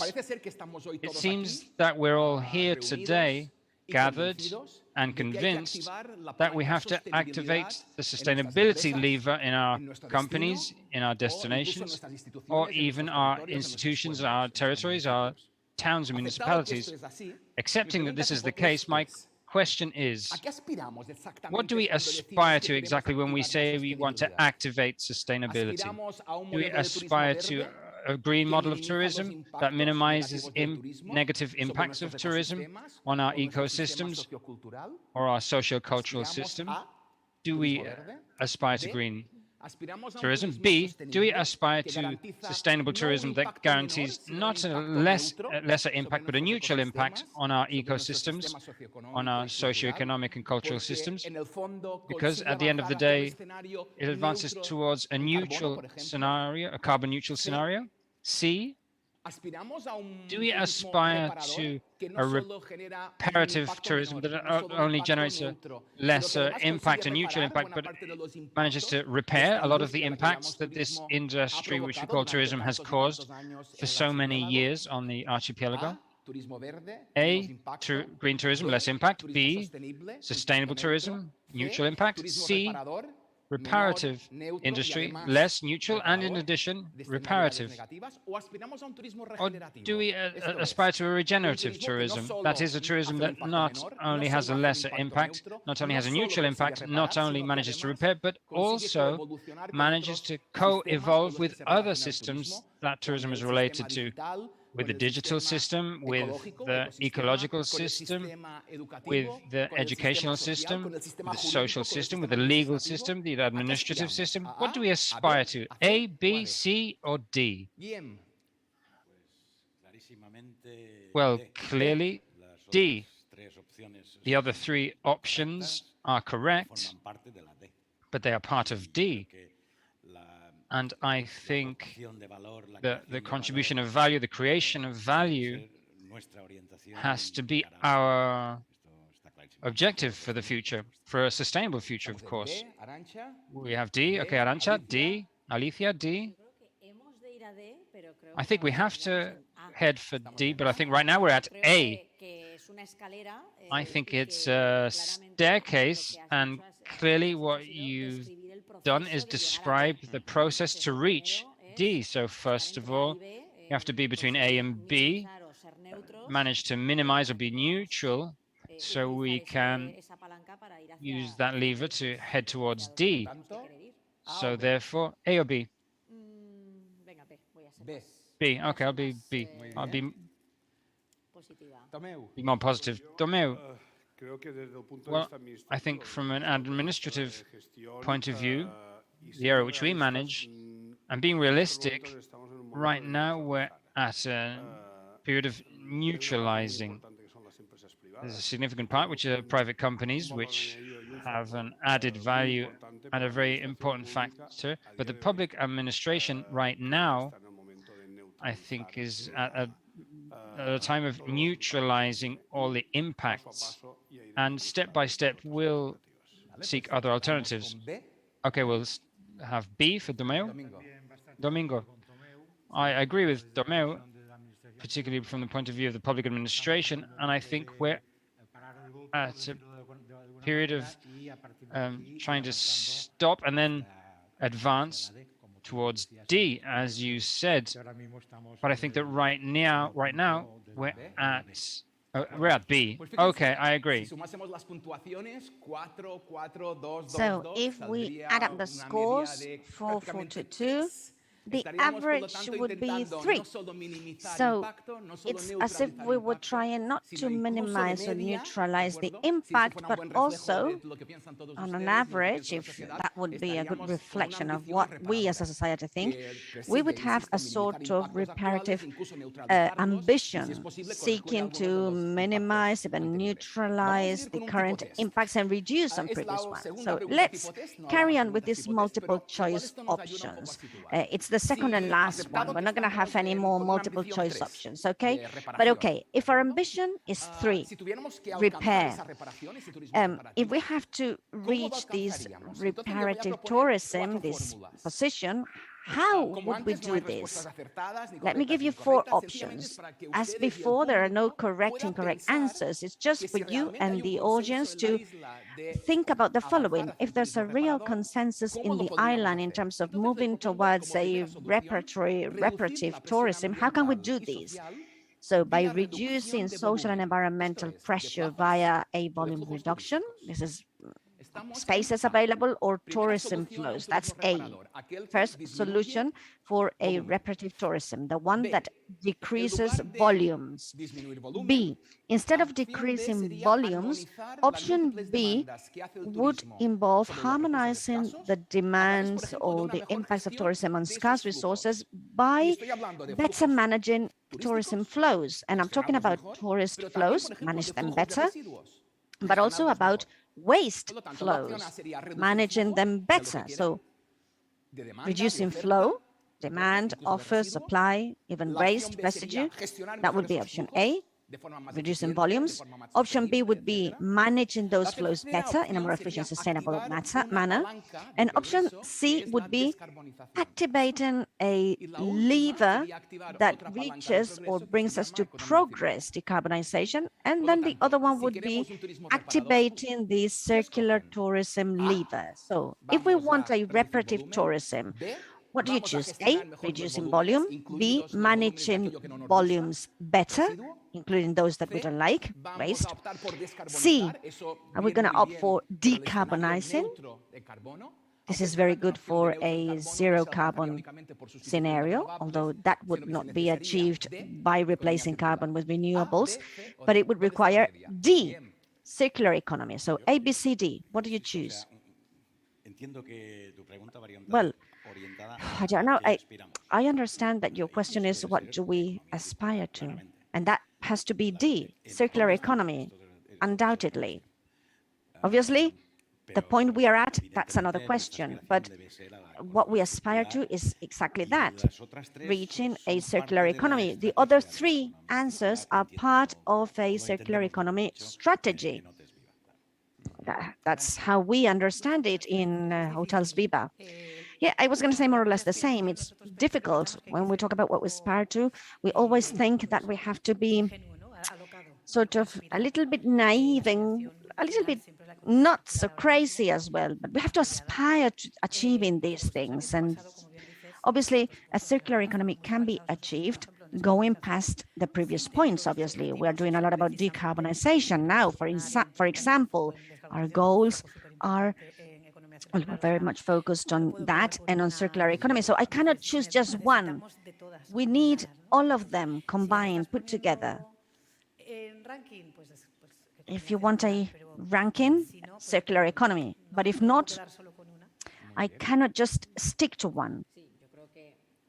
I think that any other option, which is not circular economy, reducing availability, for example, that can be sustainable from one viewpoint, but we're not going to achieve any economic sustainability doing that, and we need that double sustainability. So that circular economy concept is what brings together how to tackle this regenerative part of the story, all of these R's. Yes, I think that we are now at a stage when the idea is to harmonize resources, always thinking about how to improve them. Our trend is towards reaching a circular economy, recycling, reusing, but always starting from a basis where we have many fronts open in terms of water, waste management, and all of this range of threats and options ahead of us means that our final goal is always that of circular economy. But there are still many resources where we have to do a lot of previous work to harmonize them and optimize them with that single goal. Well, it seems that we've all agreed upon the option. Well, my opinion is basically the same. Our final goal has to be that of circular economy, but we have to obviously go past a whole lot of stages which involve managing better, using and updating procedures so that we optimize everything and reach that final circular economy, which would summarize all of the proposals you've made. But I think that the moment we're at involves that we have to improve our procedures, regulate many things, improve our waste and water treatment cycles, all of those stages to reach the final goal, circular economy. So you see, the average score is 2. We are at a moment where managing resources is very difficult and scarce, where we've got a lot of pressure, water, waste management, all of that. So we have the main heading. We're moving towards a reparative tourism, and we do this based on management, more efficient, more sustainable, more innovative, more technological management. AI, robotization, decarbonization, circular economy, in the end, communicate very well amongst themselves. So acting upon them simultaneously, I'm sure that we would probably reach those reparative tourism goals. So let's try and go in depth into them. Let's start with Guillem. You have a lot of experience in the field of hotels. You are the head of the commercial marketing department in Viva Hotels. And we know that hotels play a key role in everything we've been talking about this morning because of their role and their weight, but also because of the cross-sectionality that the hotel chains involve. It's really broad. In Impulsa Balears, our foundation, we're convinced that your role is very, very important in terms of moving towards a reparative tourism and a better management, more efficient, sustainable, and so on. So, do you agree with the fact that hotels and the hotel industry plays a key role because of its cross-sectionality, not only because of its weight? Or do you think that in the end we're just looking at the hotel industry because, well, we just want to see a few things, and when we talk about tourism, we just want to see hotels. We speak of demand, supply, but not a lot about systems.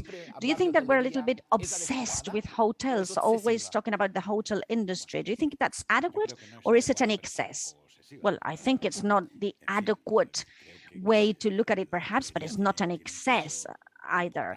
Oh, the hotel industry and sector plays a very relevant, a very important role, I would say, in the field of tourism. Still, it needs all of the stakeholders around it. All of those intervening in the process. We need to take all of them into account to make progress, to advance towards sustainability, and once again, and my apologies for repeating myself all over and over again, but towards circular economy. Two specific questions, Guillem. It's true that the hotel sector and Viva Hotels personally can make a huge effort to contribute to this reparative tourism. If this is true, and if we insist on the fact that we need a better management, where does your company place these challenges? I mean, the management efforts. Do you think from Viva Hotels that you have to have better equipments, better facilities, your hotels, provide them with better resources, with better human resources as well? Do you have to improve your human resources, your technological capital, as Alicia was talking about this? Do you have to relate to your destination differently, or what do you place your effort in improving assets, in reformulating processes? Domingo has just referred to the fact that administrations, the local administration particularly, think that this is the right time to rethink our processes? Or do you think you also have to commit our stakeholders? So what do we place the focus? What do we focus on? Maybe the three things, I don't know. Well, we can't forget any of them. I mean, the three of the options are important and have to interrelate. We can always do more, obviously. Can we invest? Yes, we do invest a lot of time and a lot of money. But we will always need to invest more.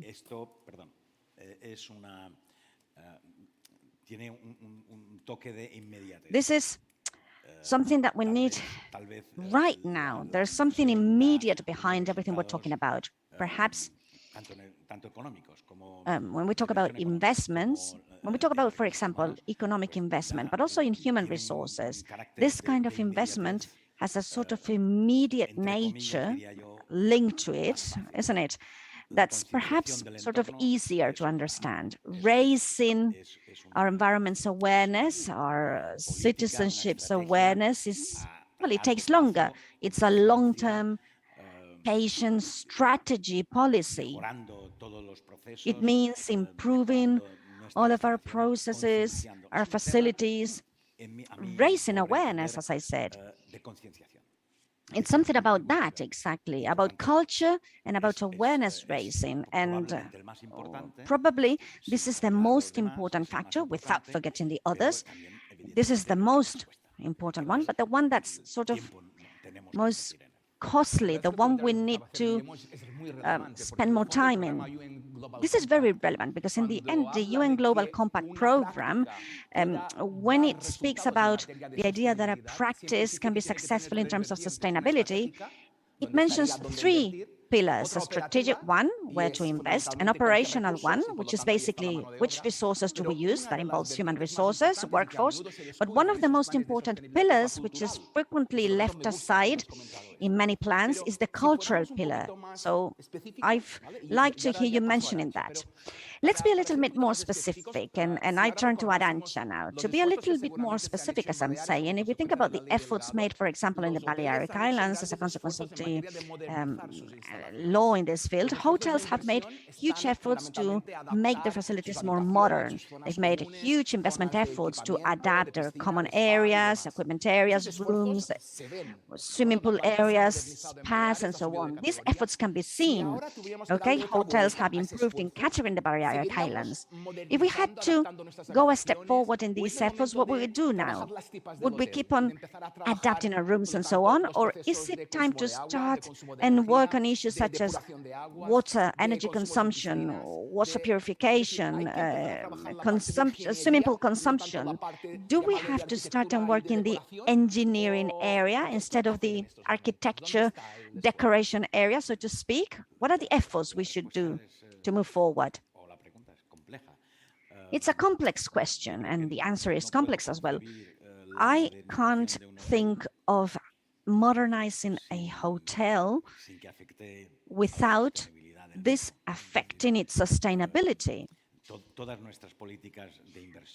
All of our investment policies designed for the modernization of our hotels have to do with sustainability and go hand in hand with it. We could not understand one without the other. So, I mean, modernizing a hotel doesn't necessarily mean adding new beds or rooms, new installations, facilities. No, modernizing a hotel also means things as simple and normal as changing the lighting system, for example, and using LED lamps or low consumption lamps. All of these slight details, we have to cater for each of the slightest details involving the process of a hotel stay. Arantxa, you represent a very important tour operator. What is, well, the most appreciated by a customer? How comfortable a mattress is, or the sustainability behind that? Do you think customers appreciate the investment a hotel may make in terms of water management, recycling? Do you think customers, clients appreciate this, give value to this, pay for this, I mean? Or do they just want a wonderful, fantastic, really beautiful environment and area, properly decorated? What do you think? It's a mixture of both, because it's true that customers come to relax, to enjoy in the Balearic Islands, obviously the privileged surroundings that we have for this area. This is true, but it's also true that they are also asking us more and more to do this with a sort of, I don't know, tranquility or feeling calm from a mindset viewpoint. Customers are requiring and have an advanced culture in terms of recycling and all these kind of things. And that's been increasing for the past few years. And what we have seen, and we showed you some surveys before, is that customers now expect, on the one hand, that many of these things, I mean, many of these sustainability issues, they have transformed them into commodities. They expect all of this from any company that offers them a trip. They expect those companies to have taken these items into account and to include sustainability within their processes. This is why we are so, we insist so much on all of these things, and they know this better than me. They are our partners. They always, I mean, there's a clear demand for the backyard and the backstage to be also taken care of.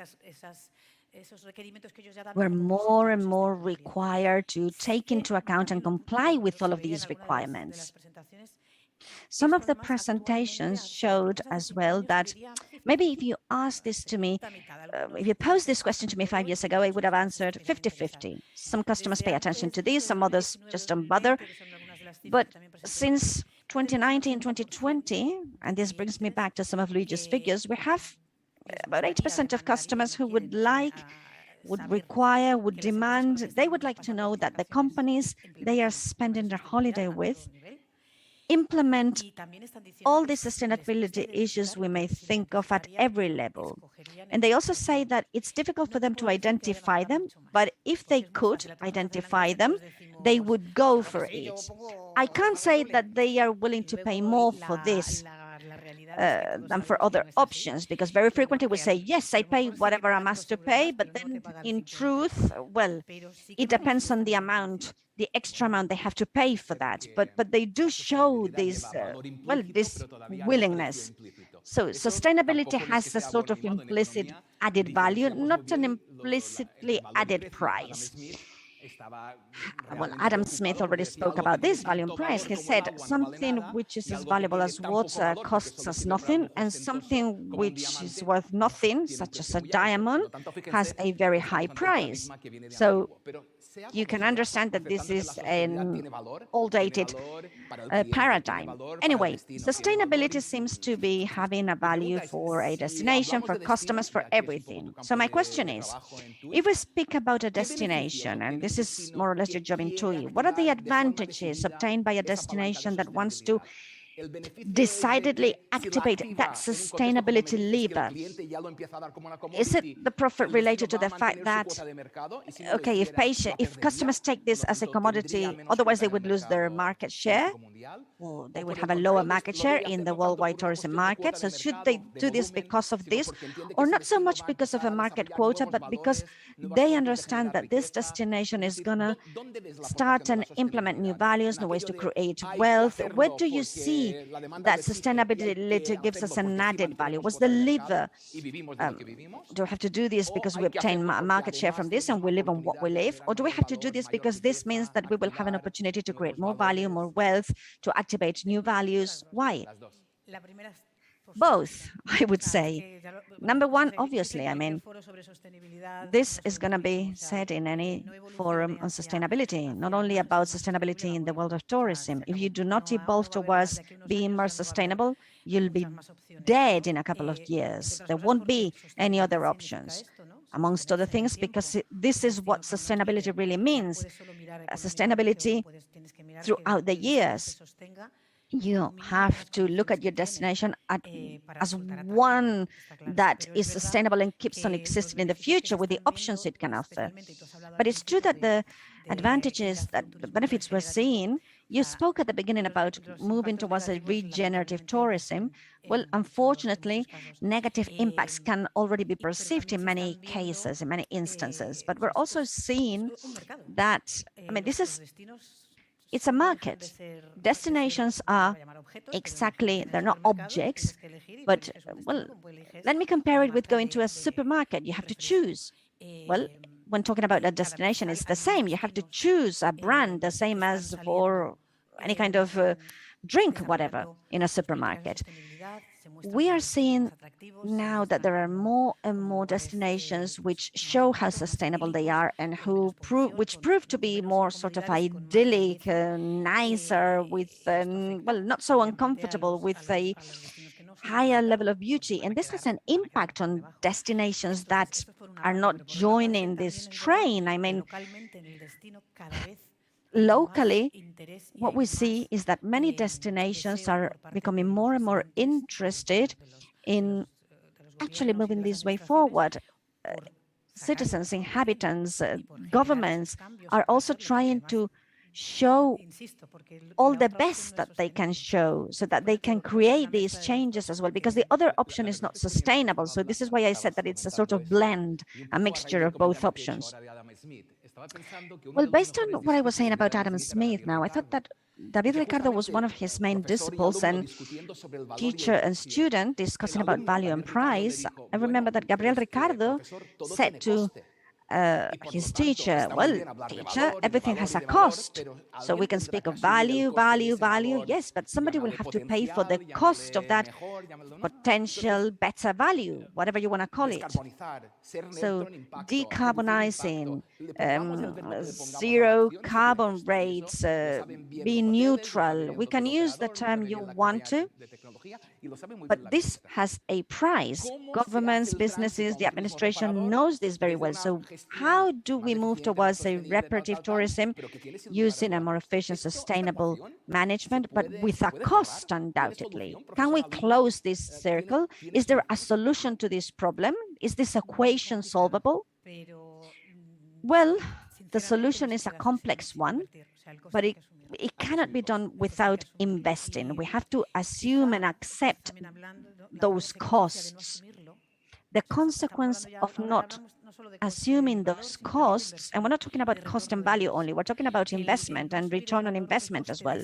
If we do not assume the cost of that investment, that will mean that we're going to be left behind over here. If you assume it, your return on investment will be far bigger, and we have to do that.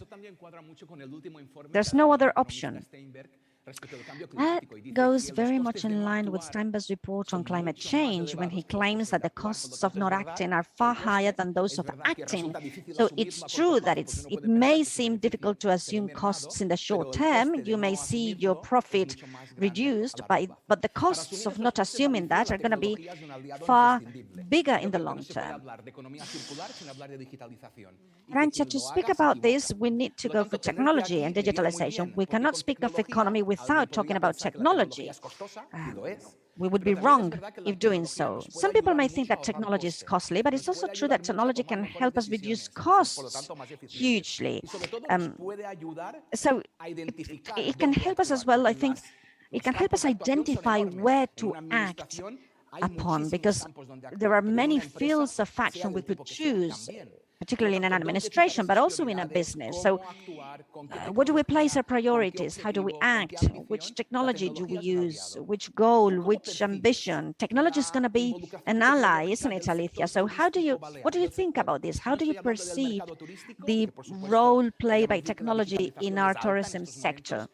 I mean, digitalization is at a high level in terms of tour operation, for example, and trip management.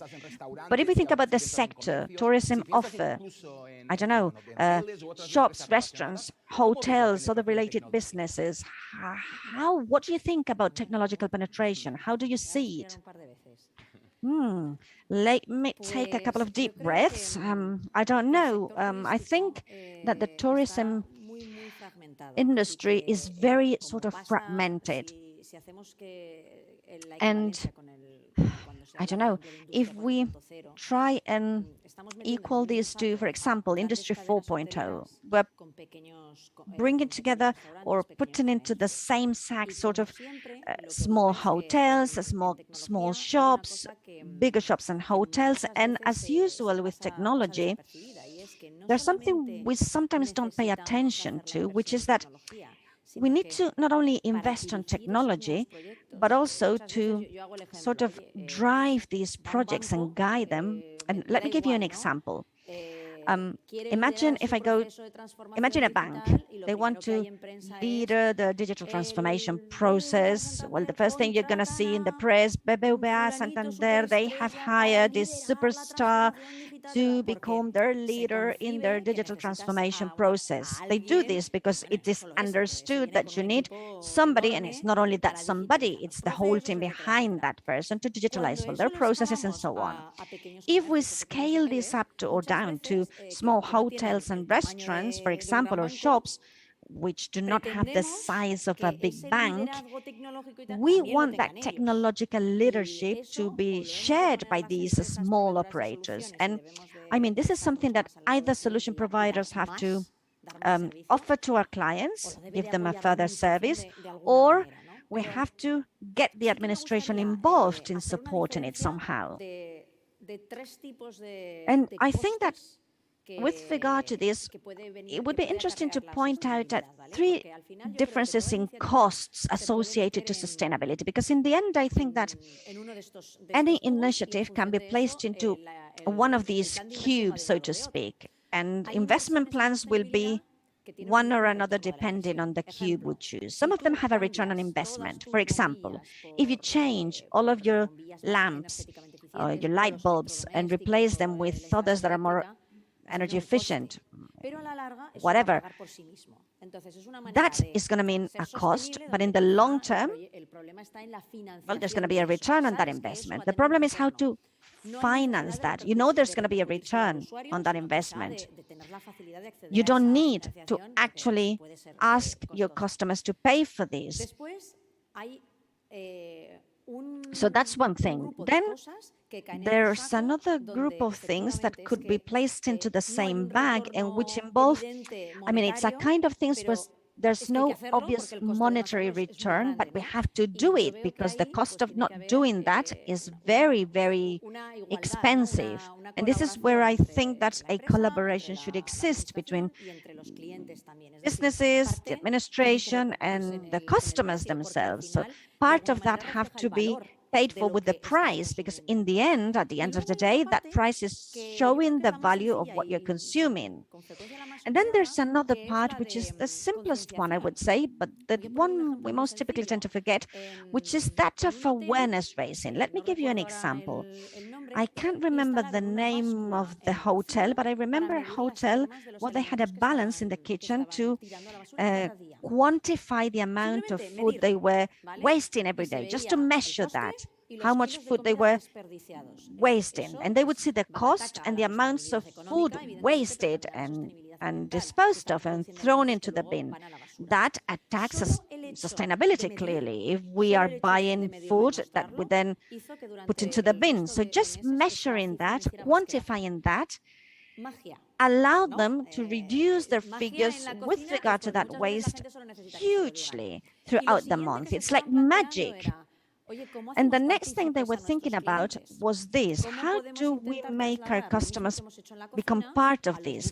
How can we transfer this idea that we've implemented in our kitchen to I don't know, to customers who stay with us in terms of how much they eat, so that we can also gamify their experience. The cost of this can be not very high, cheaper than changing our light bulbs, for example, but it involves a whole set of activities which have to do with user experience and which gamify that experience. But in the long term, they are paid for by themselves. Well, what you have just mentioned is very, I find it very positive and useful for the next thing I want to say, for several reasons. Number one, we are in the post-pandemic era where the main character is the next generation, which does, I mean, it's as tangible as the virus itself, isn't it? So in this situation, that public-private partnership and this next generation funding, where should we place that? What should it be used for? Should companies prioritize activities with a return on investment, replacing light bulbs, for example, in the case of a municipality, replacing the street lighting or street lamps, whatever? Should we spend those funds in these things in others with no return, but which are compulsory? So if we speak, for example, about the marina, we have to invest in our sand dunes because we have to protect ourselves against climate change. Or, I don't know, we have to reinvest as well in reutilizing our water better because there's a lot of scarcity. So should we go for that option? Or should we invest on next generation to raise people's awareness, to become aware of the point we're at? What do we do with this funding? Do we 1, 2, 3 in your cost scale? I think we should try to make an equivalence between everything, because if we unbalance the scales, the whole jigsaw puzzle falls apart. And the reality is that without raising awareness, it's very difficult for all those measures being implemented to have continuity over time. I think the next generation funds have to be an opportunity to carry out, above all, in the investments that don't pay for themselves, which partly help to fund those who will have a return, but which mean a financial effort, which today, in the current situation our tourist sector is in after the pandemic, we have to understand that. But I think, above all, we have to try to incentivize those that we see have a very big cost if there's no action, but which don't have a clear financial return, because we have to be very aware that right now, the economic sustainability of the sector has to come first, because otherwise we won't be environmentally sustainable either. I'll finish with you. The hotel sector in the Balearic Islands, in all the branches of activity that the islands have, is the one that's best equipped technologically. A hotel has 2,300 euros of investment to carry out its work processes. This doesn't happen in other sectors, but the technological use that the sector makes of that is very low. The productivity of labor in the hotel sector doesn't correspond to that technological investment. So the conclusion an economist reaches, maybe right or not, is that that investment is not being used properly, and that therefore it's not enough to incorporate technology into processes. It's important to incorporate labor that can use that technology too. So in your experience, what would you recommend to invest in technology? Today you talked about IoT, blockchain, you talked about a lot of things. And my question is, do we have to make efforts to include that technology, or do we have to make efforts to improve the workers to take advantage of that technology? So what comes first, the chicken and the egg? We have to invest in talent. There's a fallacy regarding digitalization, which is that digitalization can be useful to work less, and that isn't true. A process that's digitalized ends up leading to more work. The thing is that you're working better. And for example, I've seen this in factories. The CEO of a company which had promoted a digitalization process, he had presented it to his board, they had approved it, and they'd done some quick accounts, and they said, we're going to get rid of 3 workers here, here, and here. 1 year later, they hadn't removed any. They'd had to hire 2 people to feed the system. So, careful. Directly, what he was presenting to the board was, we've spent these hundreds of thousands of euros in digitalize, plus 2 people that we need to feed all this. Of course, lateral effect was that we've optimized our purchasing abilities because we have a better predictability of demand, so we carry out better negotiations with our suppliers. We have less delivery times for our customers, which has led to an increase in orders and so on.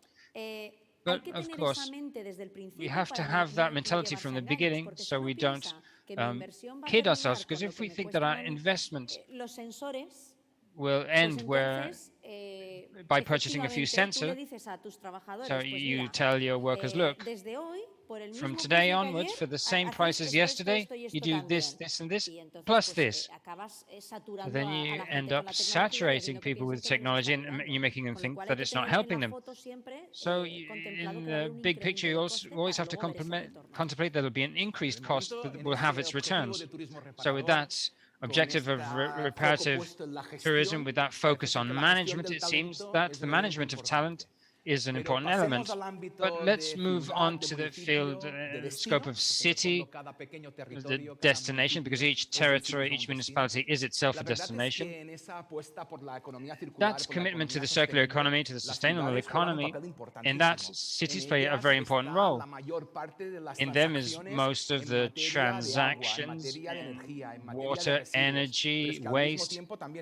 But at the same time, in cities is the most human capital, technological capital, physical capital, infrastructures to support and host those tourists that visit us. So cities could be at the center of any sustainability plan. And my question, Tomeu, as the mayor of Pollença, is where does Pollença place its priorities in reducing the use of resources and waste, in increasing efficiency in the use of resources such as water, land, and nutrients, improving the land management for construction, urban planning? I say this latter, because the tourist policy on the archipelago has always been urban policy.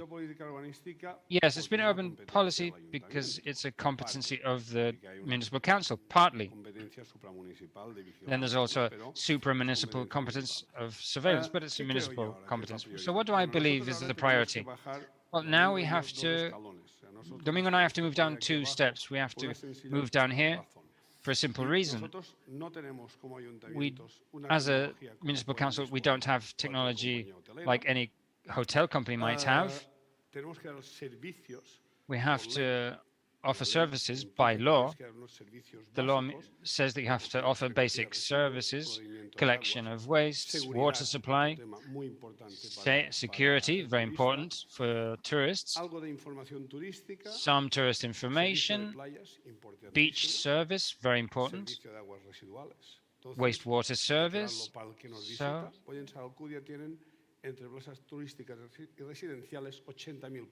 So there's 80,000 places, tourist places, that triples the local population we have. So all we can do now is subsist.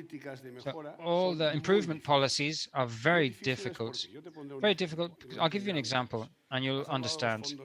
We talked about the next generation funds, which they're always telling us about the next generation funds. In Pollença, we have 150 million euros available with 0 debt. This for any hotel company is a panacea. So I don't need any next generation fund. I need to be able to spend what I have, for them to give it to another administration, for them to invest, for them to give it to a municipality that can create wealth and can be a tourist destination, and for them to invest it. To me, give me the facilities so that what I have, I can invest it in all these improvements that we've talked about. But today, that's why I say we have to go down to these two levels. Now, it's impossible for the administrative system, and I'm a municipalist, I've always been, like all of us here, like Domingo and many other people here. I defend the defense of the municipal power means that we have to improve a lot its management capacity. So these are very clear examples. What company, hotel company, has zero debt and has a cash flow like this? None. So what would they do? They would invest it in all senses. So our objective within our competences would be to invest it in an efficient and effective way, which are the principles of the administration, and in a rational way. So here is where we would have to. Urban planning has gone is secondary now because we can no longer grow. We have growth focused not on an increase in places, but on a services sector. Housing is a problem, a general, widespread problem in the Balearic Islands, and then a service sector to provide this quality service. I'm convinced that the investment in technology and energy improvements will be reflected. If you think about what it costs to manufacture a solar panel, you wouldn't fit it. But if you know that the result, as we said, of all these small improvements that the public administration carries out, and particularly in the private sphere, of course, we have to move along forward with this. So what's missing is to bring the administration closer to the business policy, and that the administration's policy can be more similar to a business policy. To improve the insides and the aesthetic, you only need municipal permission, but very often, hoteliers know, it takes months and years to grant it. So for us, it's the opposite. We need management capacity, facilities to manage it, for lawmakers to give us facilities, control, so that we can be transparent and effective. But they need us to give us management facilities, because if they give me 2 or 3 million euros in Next Generation Fund, if I've got 50 in the books, what use is it? Nothing. It's more administrative management to reach the same result that I would have in exactly the same way. The company would come, we would have total added value of tourism and residents, because our main objective is the tourist. It's a touristic municipality, but also residents. And I think that's where current policy has to tend towards in order to improve all the aspects that we've talked about today. Well, we have an important bottleneck. This is also coherent with another aspect. The competitiveness of a destination not only depends on its equipment or its quality. It doesn't only depend on connectivity. It doesn't only depend on environmental equipment, but it also depends on administrative efficiency. And it should be said that Balearic Islands is not doing so well. The level of efficiency of the administration is below what would be its level of development. From that perspective, and in a desirable scenario of fewer bottlenecks, more agility, more efficiency in administration, if we had to act in any areas to strengthen that tourism sustainability tandem, where would be the priorities of Alcudia? You've mentioned beaches. There are a series of areas that are very important. Beaches are very important, you said. But if we had to say, look, the ideal scenario, bottlenecks disappear, the lawmakers make it easy for me. So now I start to invest, and my priority is A, B, and C. 3. Well, I think we have to look for a balanced number of visitors with our environments. And all this involves we need to know that we have sun and beach tourism, but that those people also use resources, cultural resources, accesses, roads, and the complementary services, which is another issue that for us is very important. That's shops, restaurants, leisure sector. All this is very important. So that's where I think we have to act. Family tourism, which is what we've always looked for traditionally, looks for this, and they need facilities. Of course, we can only work within the scope of our competences. A lot of people have the feeling that the municipal council's competences are all of them, but it's not. To give you an example, management of the coast, public domain, it's not a municipal competence. Domingo has a lot more anecdotes to tell about this. That's what we want, to look for this balance. Waste collection, very important for the hotel sector, for the industrial sector, for the retail sector, so that we are more sustainable. The water policy. A lot of work has been done, but there's still a lot to be done. Reducing losses, good quality water. There are a lot of services that can be improved. Our aim at the end of the day are services, because we have private companies to apply the technology. I'd love to have the sensors that they might have in the Zaragoza aquarium, different light parameters, air, but we don't have that. So let's start from the foundation, but with a vision that has to be very broad of global reform. Domingo. We don't have it yet, but we will. Domingo, let's finish with you. If we want to talk about tourist expertise in the Balearic Islands, it's difficult not to talk about Alcudia. Alcudia generates 52% of its GDP through tourism, and it's 2.7 times the most specialized municipality in the Balearic Islands than the average. So to talk about tourism in Alcudia without Alcudia is impossible. So do we see changes in the composition of the demand in Alcudia? And do you see changes in the composition of the offer in Alcudia? Are there new activities, new jobs, new technology, new infrastructure? Are we transitioning, or is the demand the same as always? The offer is the same as always? The jobs are the traditional ones, and is the technology still in the Stone Age? Well, without leaving aside traditional sun and beach tourism, which can't be ignored,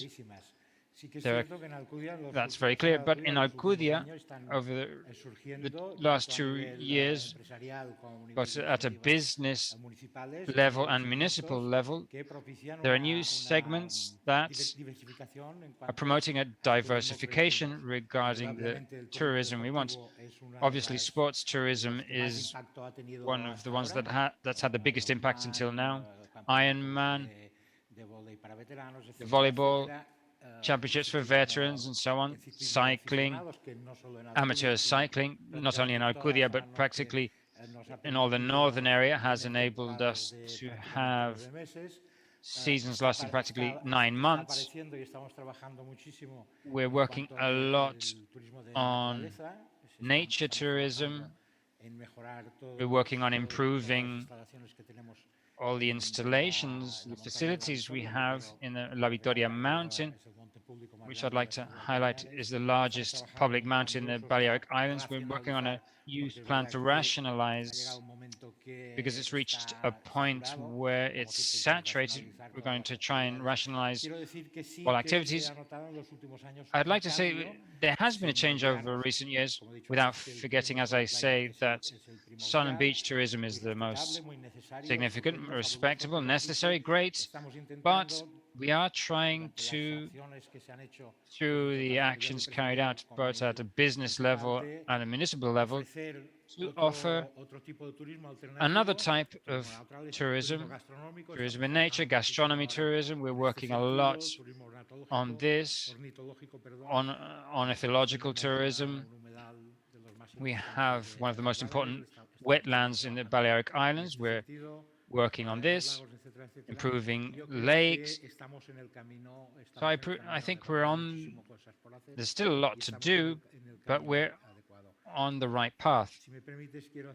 If you'll allow me, I'd like to comment on something that Tomeu said.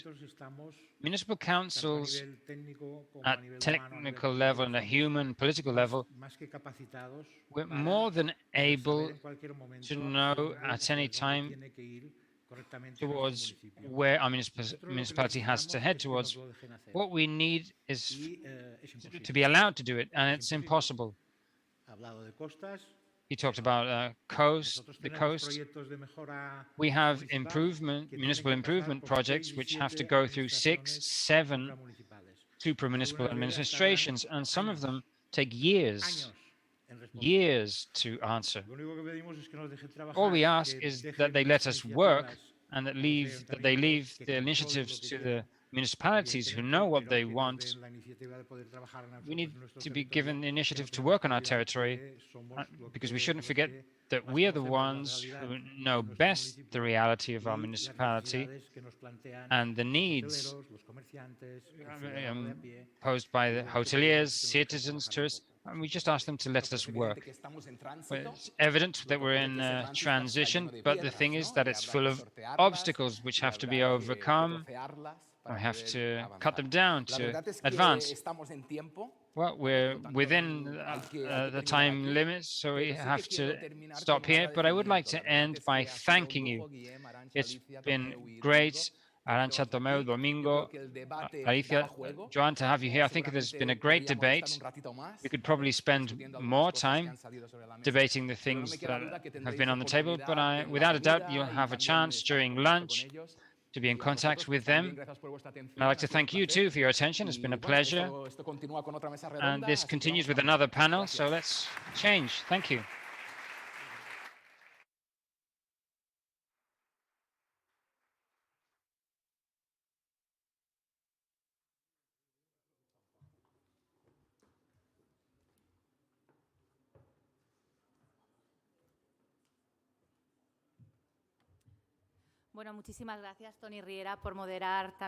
Thank you very much, Tony Riera, for moderating this panel. I'd like to thank the speakers too.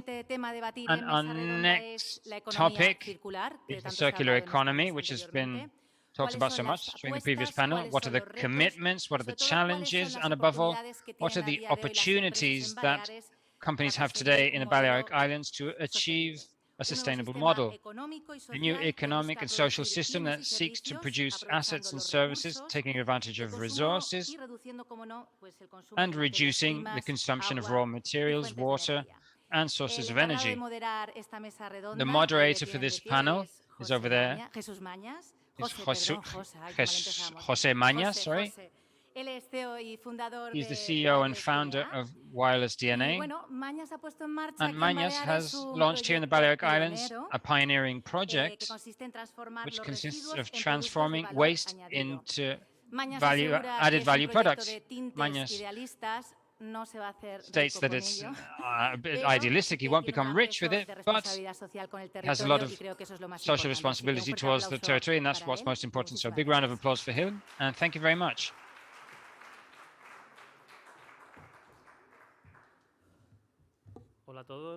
Hello, everyone. Hello, Carmen. Well, first of all, I wanted to thank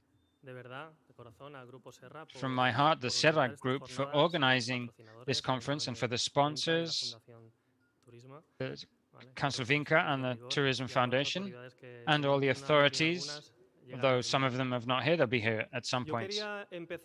I wanted to start this presentation, this roundtable, by giving a bit of context.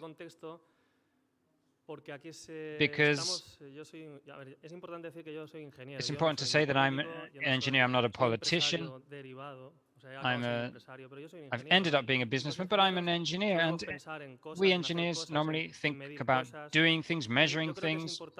I think it's important, just so you get to know me, so you know how I think. I've been asked to organize this panel la componen personas composed hacen of cosas. people who do Personas things, que ejecutan, que lideran people who proyectos, que han execute, lead estudiado carreras projects, they've studied científicas o técnicas. scientific or Incluso en technical la parte, degrees. cuando hablamos de parte social, Even when we talk about María, social son aspects, personas que trabajan con these la are gente people de who verdad, work se with meten en el people. fango. Entonces, They a mí, yo me siento get muy their cómodo en hands esta dirty, mesa. so I'm Me very siento muy comfortable cómodo on this porque panel. I'm comfortable teorizar because está muy bien, llevamos años hablando theorizing de is cambio all very well. climático, We, llevamos años hablando we de talk about sostenibilidad, climate change for years, about pero ¿cómo se sustainability, habla de circularidad? but ¿Cómo se empieza un how do we talk? círculo? How do you O sea, how do una you talk línea about todo el mundo circularity? sabe How do we empezar, start a ¿no? circle? Tiene Everybody un knows how to start a principio, line. un It has a empiezo y un start fin. and Hay it un has an círculo, ¿quién lo end. empieza? But who ¿Quién lo starts a empieza? circle?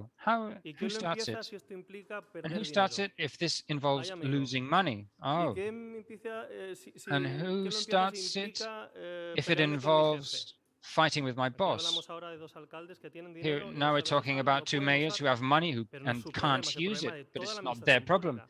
It's the problem of the whole ¿O quién public empieza si los administration. fondos Or who Next Gen no han starts it empezado, if the no next han gen aterrizado y funds depende de haven't mi negocio de arrived eso? and my business depends Entonces, on it? cuando hablamos de todo So esto, when yo we creo talk que about all ayer me this, encantó una ponencia, no sé si tuviste yesterday esa oportunidad de escucharla, I enjoyed a presentation by Odile Rodríguez de la Fuente.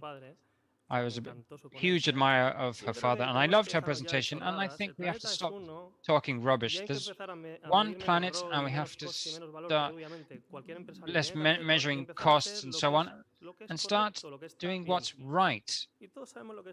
And we all know what's right and what's wrong. Each person in their sphere of influence, but this involves facing what being human is in essence. And our big problem as a species is that we're selfish, and this leans the short-termism. If we weren't selfish, we'd think about our legacy, we'd think about the long term, but the short term derives from the fact that we're selfish. So one grows older and you think, well, how do we do this? Well, at the end, it has a cost. No good action goes without its punishment, as they say. So let's see if I can do this. I'm going to be brief. But I was told we were a bit late, so I'm going to dedicate 2 more minutes to this, because I think it's important. This isn't my project. This is a circularity project involving a lot of stakeholders, so I'm just laying a stone there. But I think it's an important stone because in the end, to start this circle, what we need is a starting point and inspiration. Inspiration to imitate, to copy, so that people think that this can actually be done. In the end, there are many ways of being circular. We can talk about healthy eating, we can talk about water, energy, we can talk about mobility, but we have to start by a small circle. So here in Spain, we're very chauvinistic and we say, oh, well, here, everything from abroad, we have to copy Silicon Valley, everything from abroad is better, we have to copy the Israelis. No. Here in Spain, the hotel industry is a leader and pioneer in the world. Let's use that. Mallorca is recognized around the world, and here there are companies in the sector who are pioneers worldwide. So what we just have to do is start a virtuous circle. And here there's a lot of technological talent, and what we've done is build bridges between hotel chains, waste managers, we'll talk to Aina later, and social agents to start to get this circle moving. So just you know what we do. Well, what we do is 2 things. We monitor telecommunications. We're global pioneers in the project where we certify network quality. We carry out meteorology. We measure weather through the electromagnetic waves of the telephone signals. That's internal circularity. And lastly, as we're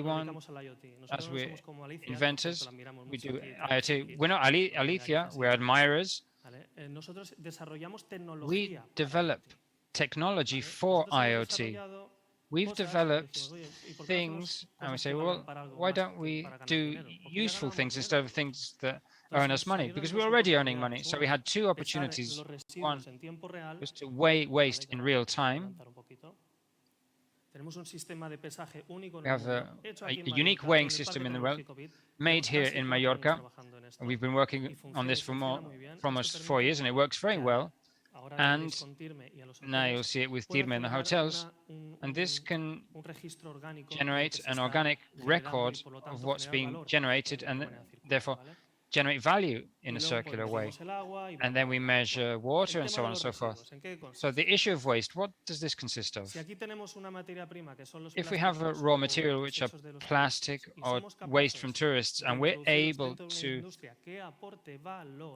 introduce an industry that provides value, we don't recycle to sell it to another country. No, if we generate products of value in any industry and use this as a lab so that any self-employed person or small company can go there and join this circle, not for our company, but for their own, we create a virtuous cycle. Mallorca will become a virtuous circular destination. We'll all benefit regarding reputation, destination, financially, or environmentally. And that's my introduction. So without further ado, but they've let me do this. I'll introduce the members of this panel, which I have the honor of introducing. Please, if you could come up and I'll introduce you.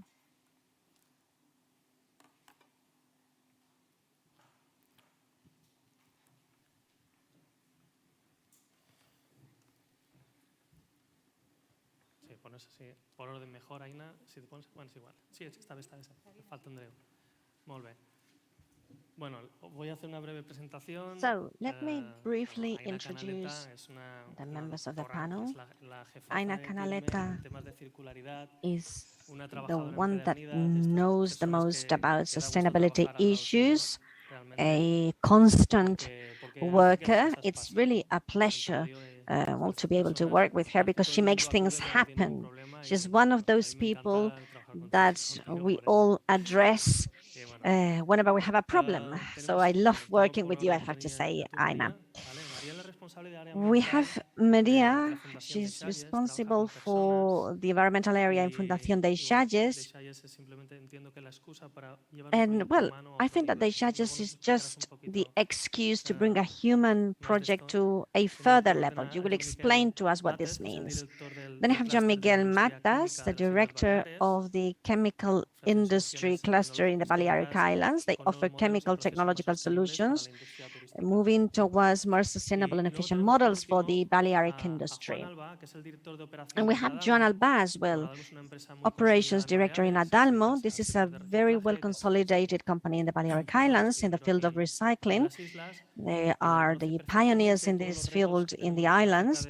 And, well, he knows a lot about how to manage all this kind of waste, and when we will ask him to cast some light on this issue for all of us. So, to start with the round table, I'd like to start by asking Aina, if you allow me to do so, please, to try and explain to us the circularity projects you are developing and what are the challenges you face daily, and also your perspectives about this.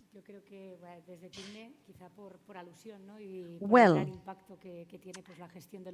because of the great impact that waste management has, when we received all this circular economy package, we decided we had to do something about this. We had to be cross-sectional because of all the sectors we could have an impact upon, and because of the importance that properly managing waste had. Because of all of these issues, we started to think about the circle we could close here, what you were explaining, what we can do, what are the scale economy we can introduce. And also our idea was to close material cycles, both from the biological and technical cycle perspective. So we started to think about one of the residues that could have a huge impact, and about some of the most important sectors from a leverage viewpoint. For us, a circular economy is a kind of teamwork, a way that we can all use to work together and have a huge impact. We believe this is the way forward. So we've tried to join our efforts to those of the tourism sector, the primary sector as well, as if we were an intermediate link, we being the ones in the middle that could add a value and recover many of the issues coming from the first instance. The mayors spoke about this before.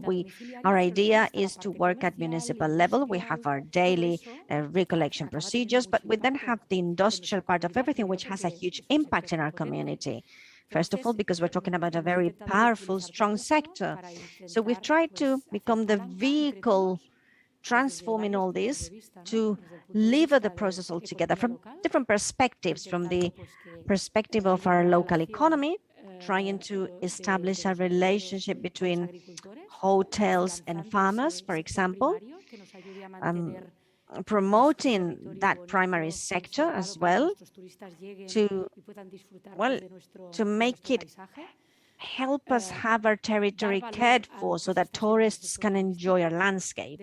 Our idea was also to add value to what's being done from the tourism industry, from the viewpoint of how can we explain what we do to tourists. Well, the tool we have developed, which, well, I'd like to thank Alicia for explaining what the blockchain is, because otherwise it would be very difficult for me to explain what we've done. But yes, what we have done is exactly that. We've traced, we've measured, and we've assessed and analyzed. And this is what has allowed us to now visualize both inwards in terms of what we are and what we do, or what we offer to a company. For example, what kind of food service do you offer? Well, they are measuring this with indicators and adopting reduction measures. For example, okay, bread is not consumed. Well, okay, I'm only going to serve bread if asked for it. So this kind of stuff is achieved with measurements like these ones. But this is also important for the customer. When a customer comes to one of our tables, activates its QR, and understands the effort that the community is making to explain what we're all doing all together so that our community is more sustainable. So that's the general overview. I'd like to add that a couple of years ago, talking to Aina, she said a couple of figures that were very impacting. I think you said that organic waste could involve, well, welcome, Conseller Andreu. Thank you very much for joining us. I will then give you the floor in the next round. So as I was saying, just to attach a value to things, talking about impact, what is the impact of having 40% of our inorganic waste that goes into the bin? 40% of everything we waste is organic. We're talking about residues, about waste. We're talking about resources. We're talking about something that's not moral. I mean, with the world in the situation it is now, the fact that 40% of this waste is organic waste is really, it's a disaster. I don't know. Can you explain a little bit about this?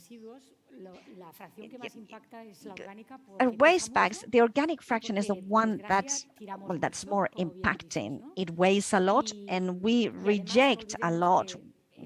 There's a lot of it that goes into the bin.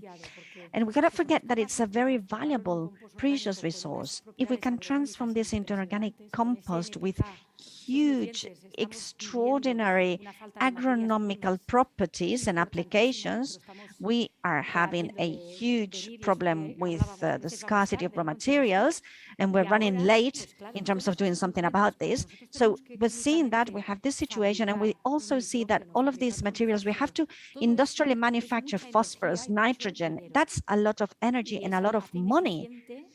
And that turns the system utterly inefficient. So whenever we can close a circle this way and bring things down to earth, obviously that's going to make us more efficient and more sovereign as well in terms of, well, for aspects as important as food, soil fertilization, soil preservation. It's also something about climate change. If we do not preserve our territory, we'll end up being a desert. We are suffering a huge increase in temperatures. Every tree we lose is, I mean, it's a problem to us. So it's all of these actions which will make it possible for us to actually follow the right pathway.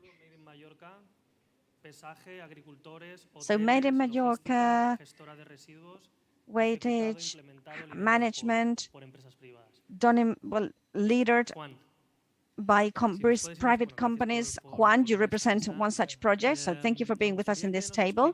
And you, as such a representative from a private company, we would like you to explain what you are doing and your perspective, the challenges you're facing. So how can you explain to us how Adalmo handles all of this circularity issue? And well, in Adalmo, we've been working with circular economy for the past 55 years, more or less.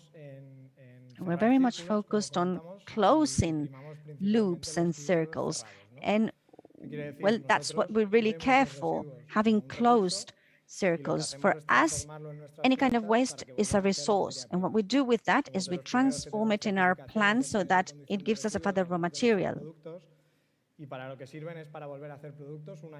It's part of our projects, and whatever we produce, we use it over and over again.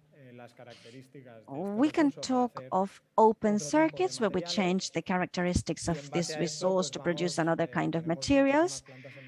And well, actually, based on that, we have many plants in operation now. We have recently inaugurated Milaz plant in Mallorca, where there is a new project for organic waste processing and treatment. It's a biomethanization project. We also have a plant to provide services to different companies and businesses. We also have a plastics plant that was recently inaugurated in an industrial area, which is going to be expanded now. We also have a metal fragmentation project, one for neoferric materials recovery. And well, some of the things that I can't think of now, it's difficult to think about them all. But well, we're a company from Mallorca, based here, and we're making a huge effort in everything that has to do with these investments. 20 million euros of investment in the past few years, and far more for the next 5 years. And to keep on closing these circles, we need more investment. We need to believe in what we do, and we need technically capable people. We need to also assume risks and challenges. That's what we have ahead of us. And well, apart from all these treatment and processing projects, we have some that have to do with technology, in line with what you were referring to, blockchain projects to ensure traceability, for example, which is more and more relevant. We have some joint projects with the public administration, for example, and also some other blockchain, well, in blockchain terms, well, how to ensure that and so on. Can you put us into context for those who don't know about this field? Can you explain to us, for example, the amount of customers you have in the Balearic Islands? You're talking about closing a loop, a circle. Do you execute that here? Or? Yes, we have 9 plants in the Balearic Islands now. We have 20,000, 30,000 customers. We're mainly involved with the commercial industrial sector. So if you talk about percentages and market share, figures are quite high. We have the urban department in Mallorca, which offers services to individuals and to businesses. And so in the end, it's a high quota. There are many companies who are doing things very, very well. We always claim that there's a lot to be done yet, but I also have to say that many companies are doing things very well. Since we're here, Group Serra, well, most of the residues and waste are reused and turned into new raw materials. We can produce new newspapers, new journals or magazines. So it's a good example. And Arantxa mentioned before as well, there was a question about if you could make a difference between a company doing things the way they should be done and another one not doing them the thing they should be done, which one would you choose? Well, this is why we have launched the Zero Waste Project together with GCSS. And we ensure with them that 80% of the waste is recycled and reused as a new raw material. It's a project that's been developed here with Balearic companies so that those doing things well can actually communicate well, the fact that they're doing well and that they're doing things properly. We think that this is a value and it has to be appreciated as such. So 50 years, so it's not an opportunistic situation. You've been there for a long time, so thank you. And let's move on to Maria. This is another loop, another circle. If you think about it, we had one first circle with organic waste, how to manage that waste. We now have industry level, Adalmo, what they are doing, how they produce raw materials for other industries and so on, circularity at that level. And now we're going to talk about another pillar, the social one, the essential one, people. So I'd like to ask you, Maria, to explain to us what you do in Fundación Dei Xalles, particularly from this viewpoint, how you place people in the middle when talking about circularity. We're not only talking about money, we're talking about some of the kind of values. We're people, we're measuring people, and we want our own welfare.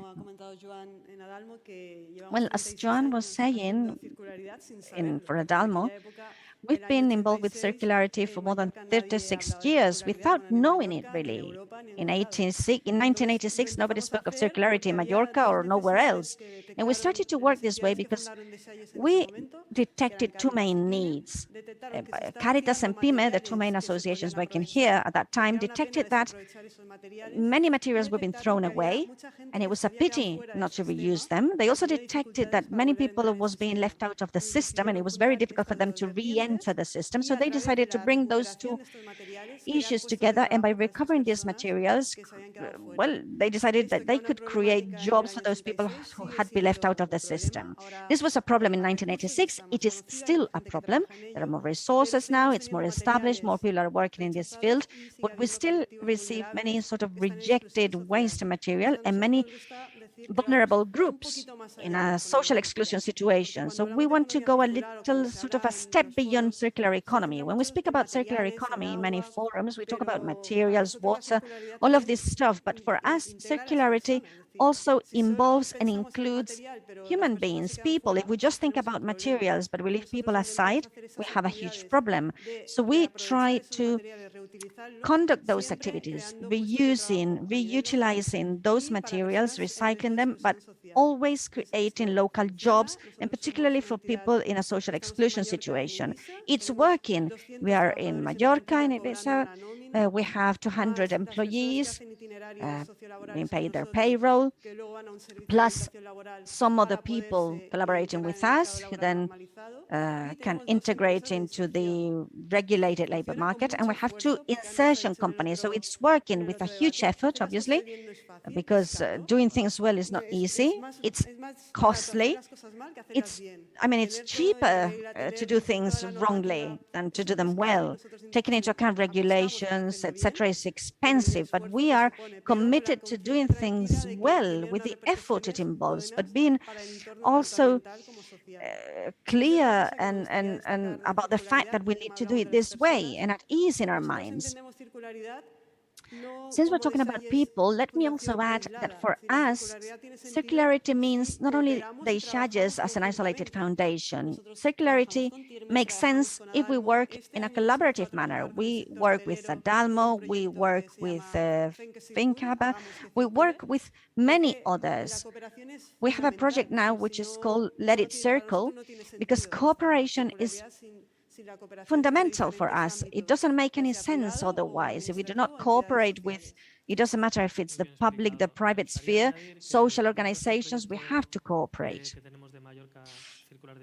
Let me add that in this circular destination project that we have in Mallorca, we've been supported by 3 organizations which are called, you may know them from 3 Globes. It's a small industry. And, well, we had met them before, but we've opened some sort of connections with the Xalles, with the Amadik, and the idea, we don't want to make this a monopoly. Circularity involves collaborating, and we need to create final end products, which also provide us with qualified workforce for these projects.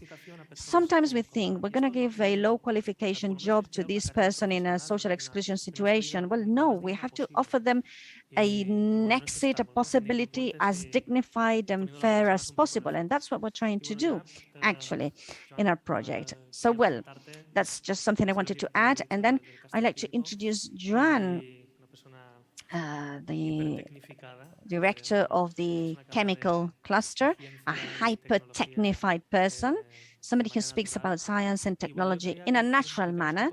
And, well, I'd like you, Joan, to explain to us a little bit about your circularity projects within your CLICBY cluster and the challenges that the industry is facing itself. I imagine there are many, and they probably date back to old times. Yes, thank you very much. Thank you for inviting me to participate, because I think that this kind of events also give an important visibility to sectors that are strategic within the Balearic Islands and elsewhere in the world.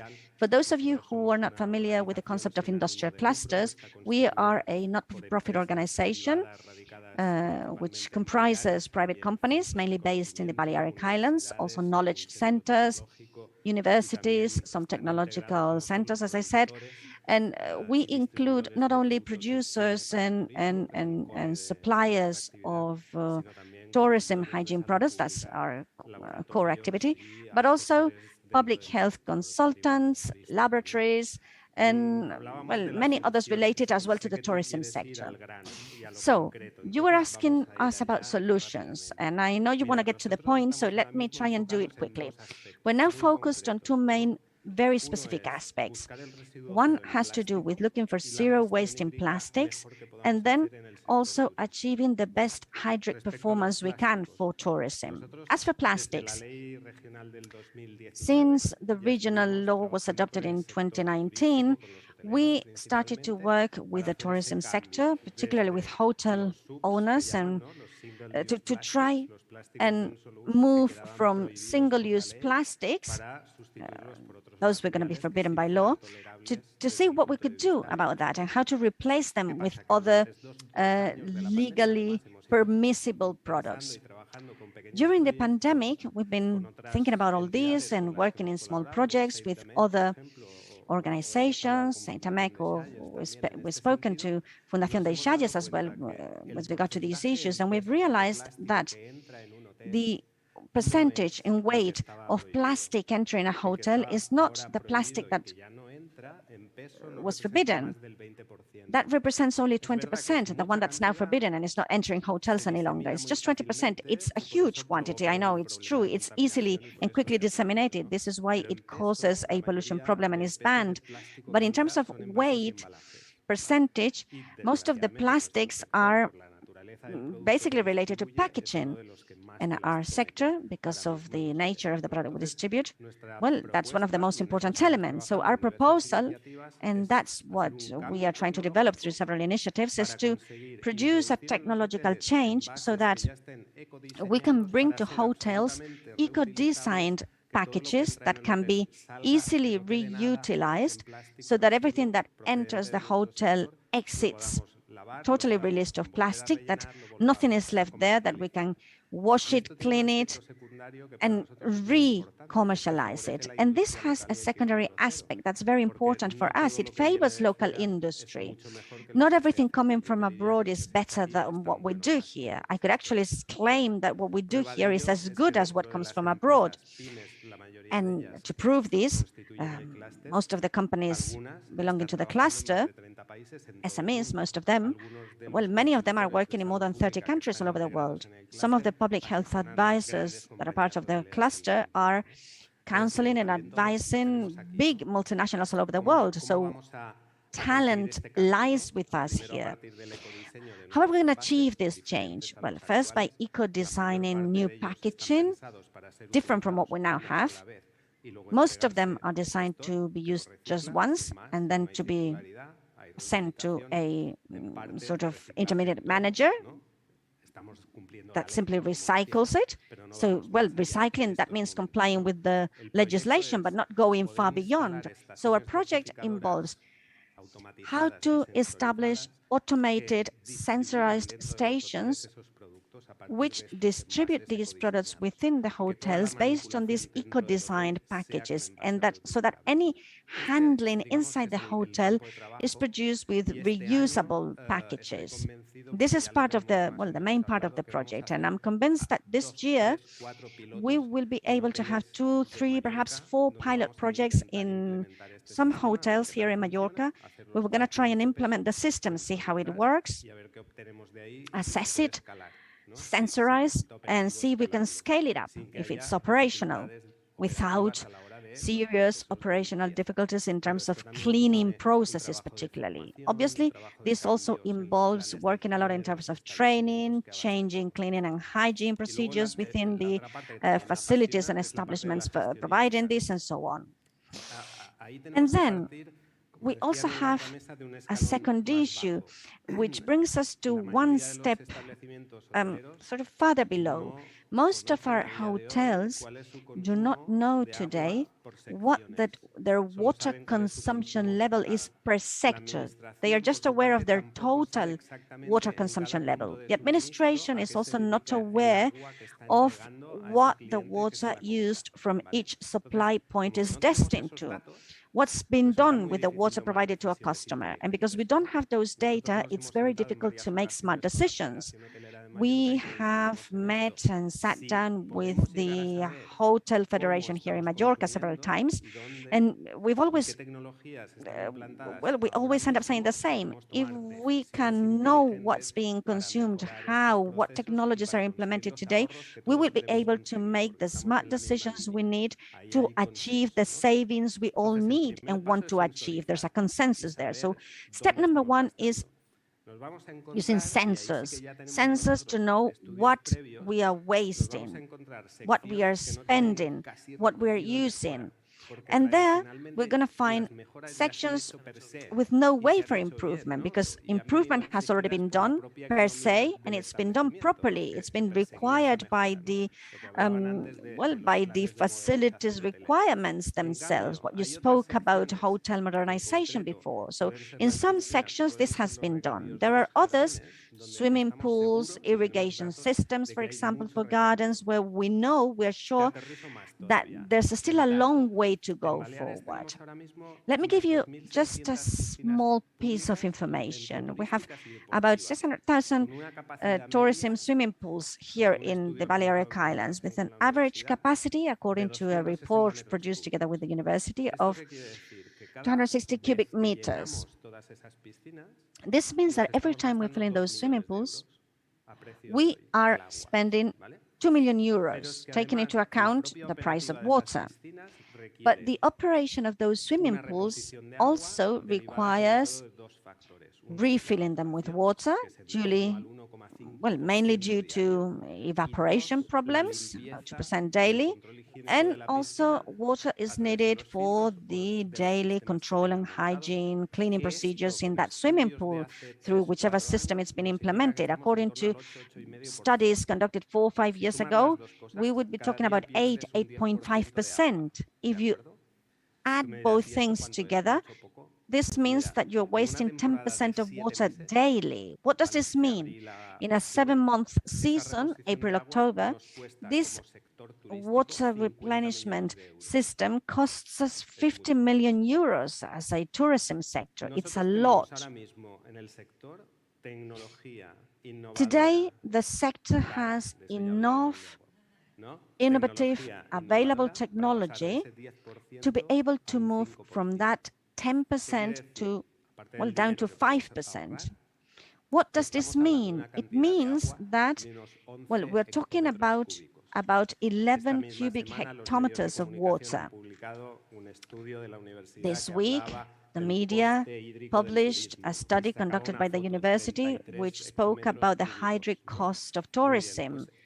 And there was a figure there, X cubic hectometers. Well, savings can amount to 11 cubic hectometers. Is that a lot or not? Is the Blau and Cubic together? per season. And what do I mean with this? I mean, it's true that this is expensive, and this is why it's not in operation yet. Some technologies were not available yet. Some, well, we're just starting to use them now, and the trend has been to use, well, criteria that comply with public health parameters, basically, and hygiene parameters. But now the paradigm is different. We're talking about circular economy, sustainability, recirculation. Water is a scarce asset. We need to consume less, and so on and so on. So as soon as this paradigm enters into place, I think that we have to look at the economic side of everything from a different perspective.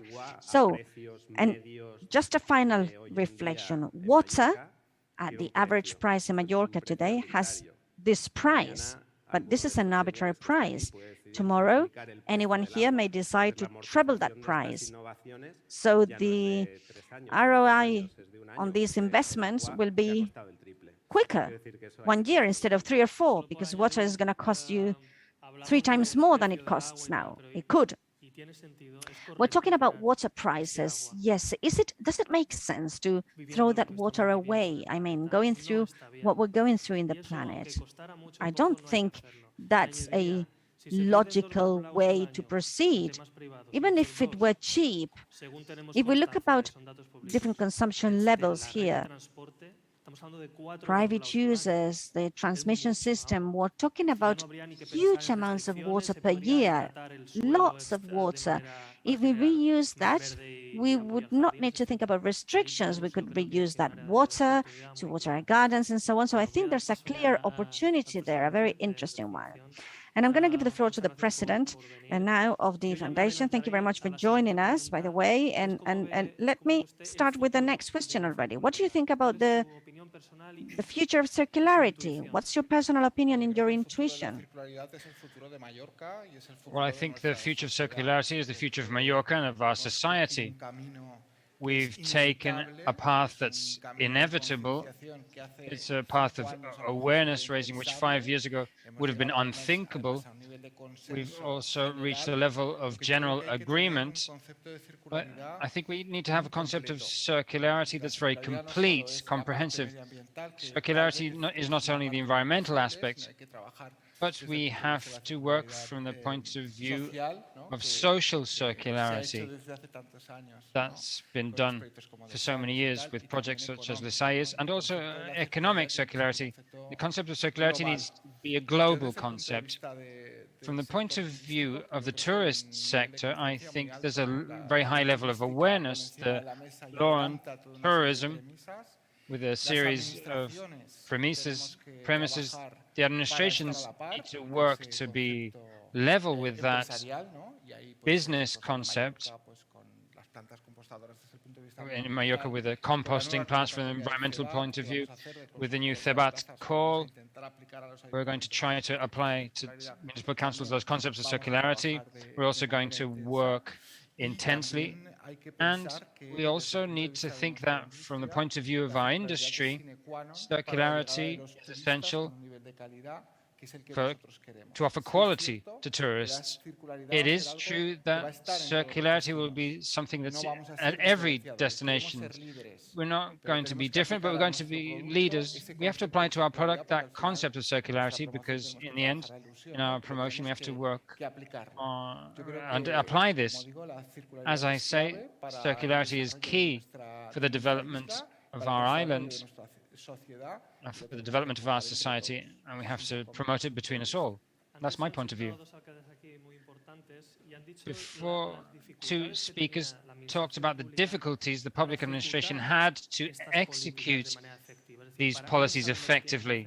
They know what they have to do, but they can't, because the administration takes years to solve some of their demands. Don't you think we have to be a bit more ingenious, speaking of engineering, and do like other autonomous communities, implement innovative public procurement? But we also need innovation by the public administration. We know that it'll end up being done right, but not miss that moment. Do you see any way to accelerate this? The concept of circularity, despite being around for many years, it's a new concept for everyone. not only for the private industry, for the private sector, but also for the public administration. Yesterday, we were with Sagitur at a meeting we had to work on circularity manuals applied to tourist destinations. I don't think we all have a roadmap on how we have to work with circularity in our industry, but neither in the administrations. For example, I gave them the example of the law on suppression of architectural barriers, the accessibility law, as an example, that when we wanted to be accessible, we have done this through legislation. We know how to build a bathroom, what are the distances, what the parts of the bathroom need to be like, the ramps. We already have this. So the architect goes and they can carry out that adaptation for accessibility. But regarding circularity, we don't have guidelines or references that we can use. I think something the administration has to do is know what we mean by circularity and what we want. And of course, all the projects we do already have that component of circularity within the projects. Urban architectural refurbishment projects. This commitment in the new call we're going to have by the consortium of tourist places, which we managed in January, will be that all projects that compete for the tender need to have that concept of circularity. With Impulsa and Sergitur, we're adapting that manual to offer municipal councils those tools, which I insist the private sector doesn't have either, I insist, because each of us is seeing this. We have a circular company that is certified by AENOR, Garden Hotels. So there we have a line of work based on certification. But there's a lot to be done in that aspect. And from the administration, I think we have to have those manuals, those adaptations in order to be circular. Aina, what challenges do you see? How do you see the future? Or even these suggestions, I dare say. Well, how do I see the future? I think what circularity is demanding is that we do things increasingly better. We have to be very efficient, even if we've been recycling for 30, 40, 50 years now, they demand that we do it right. And that might be the nuance, that we have to optimize all the flows so that we're optimal. And that's the line we have to work on with everything we're going to do, with water, energy, waste, with all the material flows. I see the circular economy as the instrument that materializes and attaches figures and gives shape to sustainability. For me, that's what it is. And that's why I don't leave the social part to one side, because I think any circular economy project needs to have a social component integrated. That has to be a lever so that they're not left out. For me, it's zero gap in all aspects. Talk about the digital, social, financial, whatever you want. If circularity allows us something, it's to make that optimal. But like that, designing it, when we were talking about regenerating, what we do now, we have to start doing it with eco-design from the beginning, and taking care of what we've already done that's not so right. We have to take care of fixing it, but without forgetting that what we do now, whether it's started right, because if we just rush ahead, whatever we do, let's start from a proper foundation, which is what I think for once we all agree on. I think we should be thankful for that. We've agreed and we've established a very important framework, but it has to be materialized, and that's where we are now. We've agreed because it's the right thing. That's it. And that's why we agree. Otherwise, we wouldn't. And it's a common, it's a shared asset, it's our legacy. I'd like to comment on two things, because when we talk about the social, we only think about problems. No, I don't. In the case of the technical scientific world, we talk about quality jobs, that people don't have to migrate to study in the university to do eco-design. How many people are doing eco-design here in Mallorca? Very few. Well, if you set up a factory and you have products of value, because if they're not, you can't scale or internationalize. If you have them here, you're going to eco-design and you're going to establish your own policies and you're going to guarantee that it will create that value. So the social isn't only in this sense, but it's training. I don't know, Juan, if you want to say anything. Well, regarding the future, I'm optimistic. And I'm very optimistic because over the last 2 years, I've seen a leap in awareness among people regarding circularity. There's been significance. And when there's awareness among people and an interest, the attraction of talent towards these sectors grows a lot. And as a society, the good thing we have to draw from COVID, I think, is that when we all get together, solutions arise in record time, effective solutions, that can lead to projects and solutions that right now we're not even able to imagine. I've seen this a lot. I've seen this interest among people in our sectors, which I think will make the change of paradigm, the eco-design, reuse, reduction, social economy, treatments of different kinds. I think make it all that much easier. And I see a hopeful future, and I see a future for Mallorca and leadership. I think here, this is an ideal place to try solutions, to reindustrialize the island and to be pioneers, like as the tourist sector has been a pioneer at a global level, we also could be pioneers in the circular economy in all sectors. Great. Talking about reindustrialization, you're a specialist in the plastics sector. For me, it's been a new world. I realized that 1,000 different types of plastics which have different uses, and they all don't have an infinite cycle. So technology uses a lot of plastics.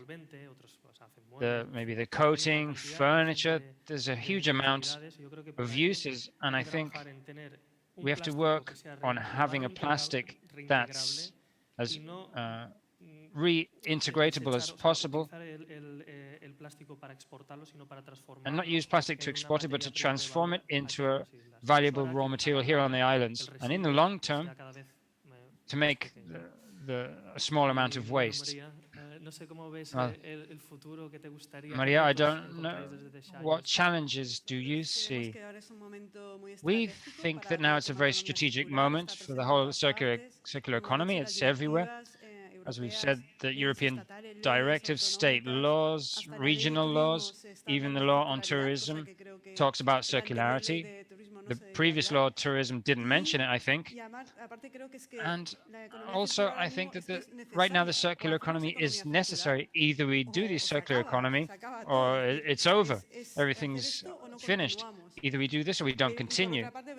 And on the other hand, I see that the situation is hopeful in Europe, apart from eco-design that my colleagues have mentioned.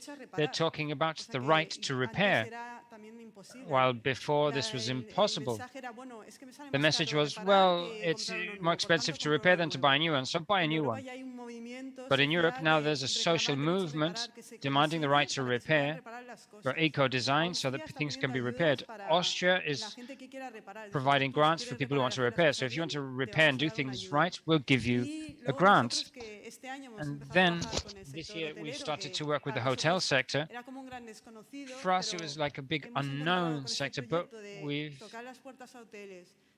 knocked on the doors of hotels and we said, look, we want to do a project with you. We want to try and use what you throw away because you need refurbishments, or maybe there's something that has to be changed. We want to give an opportunity for these materials, and the response from the hotels we've contacted, and some of them are here, Viva, Garden Hotels, we've talked to Club, we've talked to Iberostar, and the response has been overwhelming.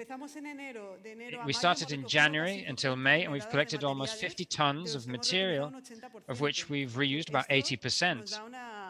So this makes us very hopeful, because if we can get into this sector, which is a big industry on the islands, and achieve circularity by reusing, this will generate a change in waste data. We're going to be able to reach the target set by the law on waste, and all this while creating jobs, not only for vulnerable groups that I mentioned, and integrating them all.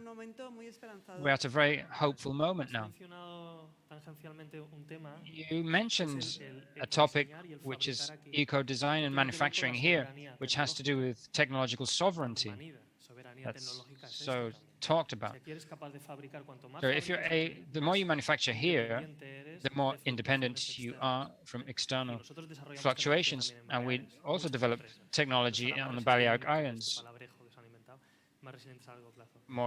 to make us more resilient in the long term. Thank you very much, Maria. John, what challenges do you see?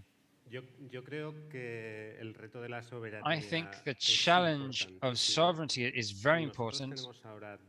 Right now, we have two projects which respond to this demand for sovereignty with an uncertain result as of today. I'll tell you, one is a beautiful project, which is an electrolysis plant to manufacture biocidal products to purify water, to produce green hydrogen from the salt from the desalination plant in Palma, and using photovoltaic energy. So it's a beautiful circular project. We've been working for 3 years on the feasibility study to see if it was possible to implement it in Mallorca, because for the industrial dimensions we're talking about, it's a small plant, a pocket-sized plant.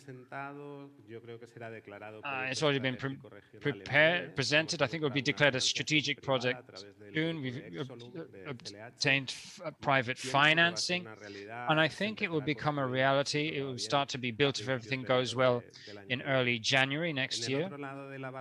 On the other hand, on the other side of the scale, even longer ago, we were working on the design of a technology center for water, because we understood that the Balearic Islands is a pioneer in R&D and I in marine seawater, but there wasn't enough work on drinking water, recreational water, and water for human use, and we were committed to that. We presented the project to the Balearic government, and 3 years later we achieved public funding through the tax on sustainable tourism, in very adequate use of those funds, but we haven't been able to lay down the first stone on the land of the university along the lines that the mayors were mentioning.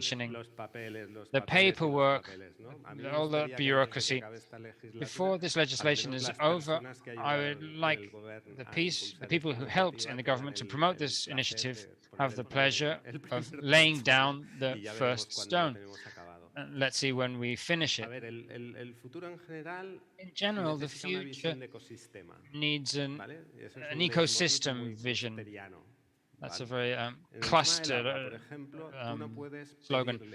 Regarding water, you can't ask the hotel sector to avoid central decalcifiers, because they're essential, because the water that arrives there is such a dreadful quality in some areas that it would ruin all their equipment. So these kinds of absurd things have to be valued from the point of view of an ecosystem. Municipal and supra-municipal authorities, such as Abaqua, which brings the water to the desalination plants and to different supply points and supply networks, they're working in the right direction. The water suppliers in the different municipalities, increasingly they're avoiding losses. I know that your company has worked on fitting sensors with excellent results, technology suppliers can help that water that arrives there is used better, and the least amount possible is used to achieve the same results. But in other regions, they're already establishing what they call water communities, and these are communities of thought, of R&D, where you sit down, you talk about the problem, you talk about the bottlenecks, you look for a solution, and you look for money to address those solutions.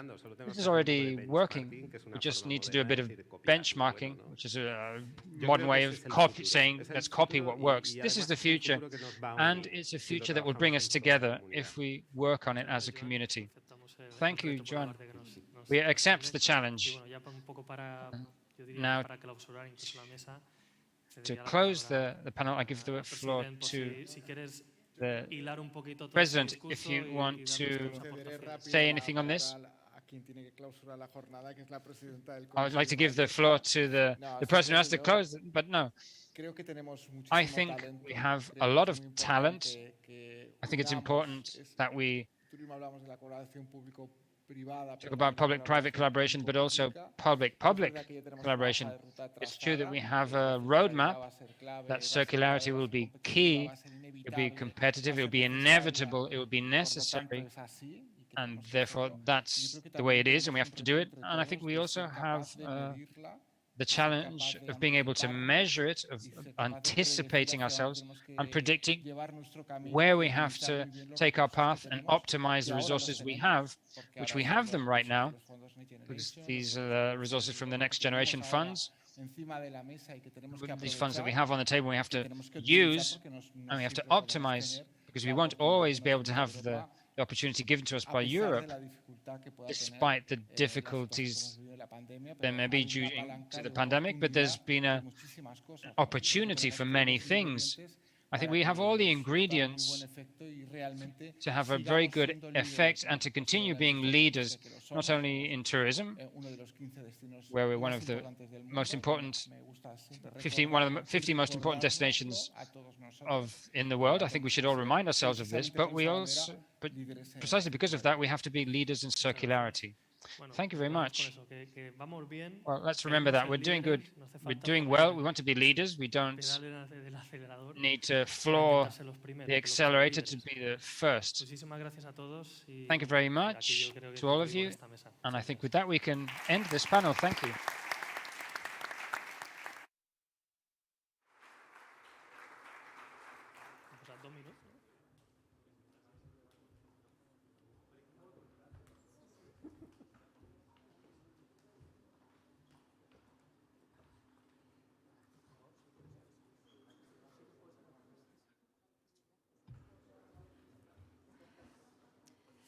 Bueno, y por parte de las instituciones, well, on behalf of the institutions in the Balearic Islands, there is also that political commitment for that energy transition, and I'd like to highlight the benefits of the circular economy and with recycling as the flagship.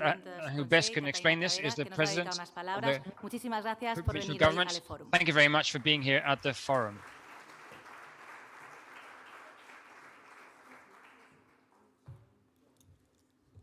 Bon dia a tots i totes. La primera de tot, vull agrair a Good day, everyone. I'd like to thank you for inviting me to close the panel. I'd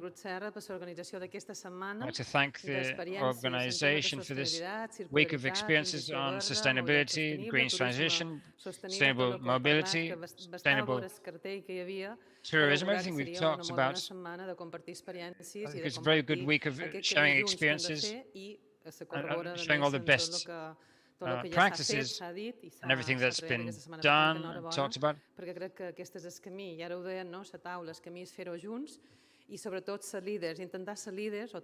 Above all, looking for solutions in Mallorca to lead the sustainability and leave a better country for future generations, and to create a sustainable future and to create regulations. And I'm happy to be here today and at this week of experiences. It's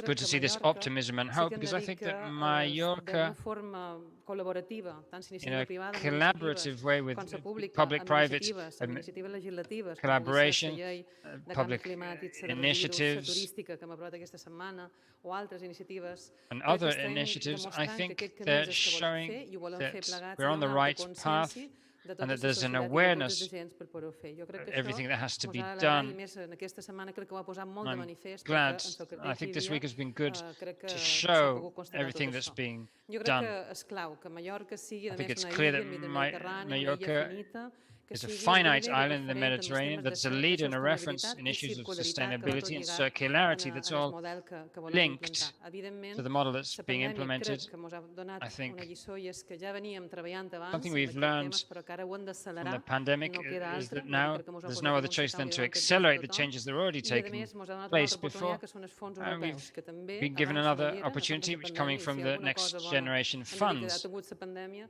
és aquest finançament extraordinari que ve de la Unió Europea que van decididament encaminats a moltes iniciatives, però una és la sostenibilitat, la circularitat, l'energia verda, So we can com invest in a lot of etc. No? initiatives such as sustainability for future circularity. So here we have an opportunity to help companies and institutions to accelerate this El change. Consell de Mallorca, en Andreu Serra, que ha estat a la taula prèvia, ja ha explicat algunes de les experiències.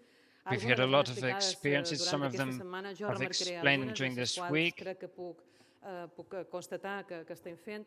Un és el tema de residus. El tema de residus és clau a Mallorca. The issue of Segur waste que is els residus estan a clear issue insolidaritzats i se'ls in aduu, Mallorca. els aduïm en la concessionària TIRME, que han estat aquí. A més, ara Nain explicava el projecte FINAVA, que és un projecte també que va en la línia d'aquesta sostenibilitat i que ja fa temps que s'hi està fent feina, però que ja a Mallorca hem de recordar Well, I que ja va fer una aposta apologize, fa but una as sèrie the d'anys speaker is perquè not hi hagués speaking abocador Spanish, zero I'm i per unable to residu provide zero. I això ho ha anat ampliant, a més, an accurate translation. valoritzant tot el tema de l'incineració, generant energia a partir de cremar residu, però sobretot ara està treballant amb tot el que són les plantes de metanització per fer que la nostra matèria orgànica se torni a convertir en compost, no se perdi o no se cremi, que això també encara ens està passant malauradament. No? O està apostant per un projecte d'hidrogen verd, que la setmana que ve presentarem, o al final que ara contava Naina que també amb el sector hoteler i amb el sector de la restauració se tracta de tancar el cercle i també d'apostar per l'economia circular.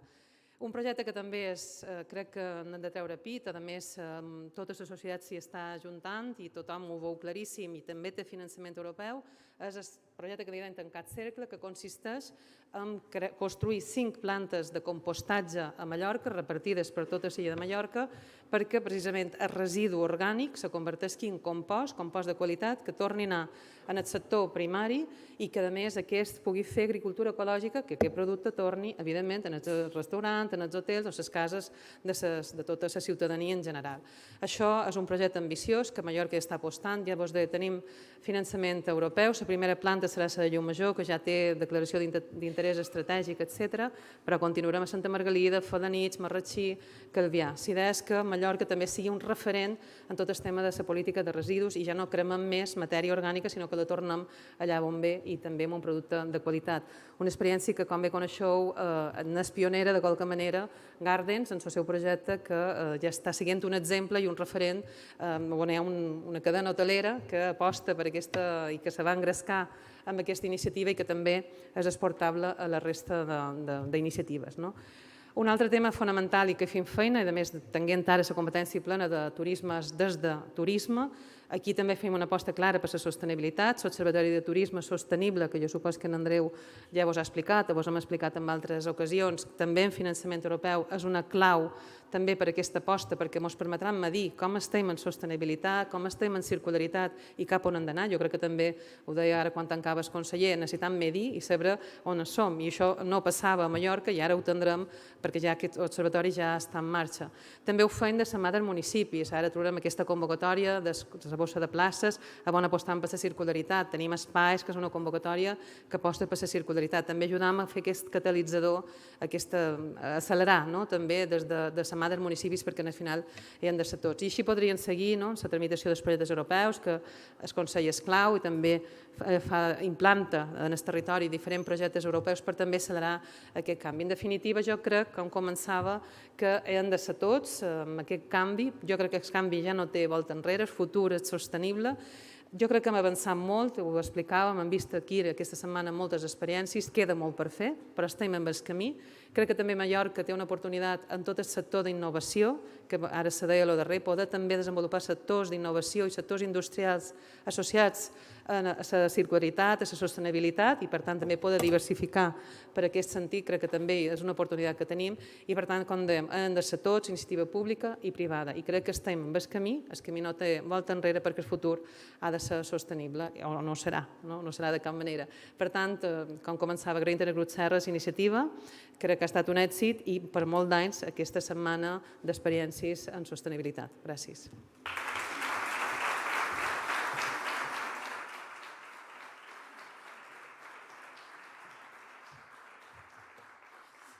Bueno, y después de haber oído Well, las palabras de la after having listened to the damos por words of the concluidas estas President, dos let's jornadas del Forum the end of the Juntos en el two viaje sessions hacia of la the sostenibilidad. Teleforum on Solo our juntos podemos journey hacer towards posible sustainability. que este Only planeta together can we vaya un make it poco possible mejor. for this planet Así que to nada, do darles better. mucho las So gracias a todos los I'd like to asistentes, dar thank las gracias all a todas those aquellas attending. I'd like to personas thank que all no han sido those pocas que nos people han seguido por streaming. who are quite a lot, who have Siempre followed us si via queréis streaming. I'd recuperar also alguna like de to las say, if you ponencias want que se han hecho a to lo largo de estos view 2 again días, any of lo the pueden hacer en la presentations página web from del these days, you could do so on the Mallorca Experience events Week. websites, Y nada, eMallorca no se vayan, Experience porque Week. ahora So vamos a hacer don't una leave, visita because guiada now muy we're going to have a interesante guided abajo en Fábrica tour Ramis, down here van in a ver el Fábrica showroom Ramis, because you're con una going to see exposición the de showroom with an experiencias exhibition que, of cómo no, projects and impulsará experiences, un futuro of quizá course, mucho mejor. Así que promotes nada, a con much esto better acabamos future. So with that, y hacer los we deberes. Nos vemos finish pronto. and Hasta do your luego. homework. See you Gracias. soon.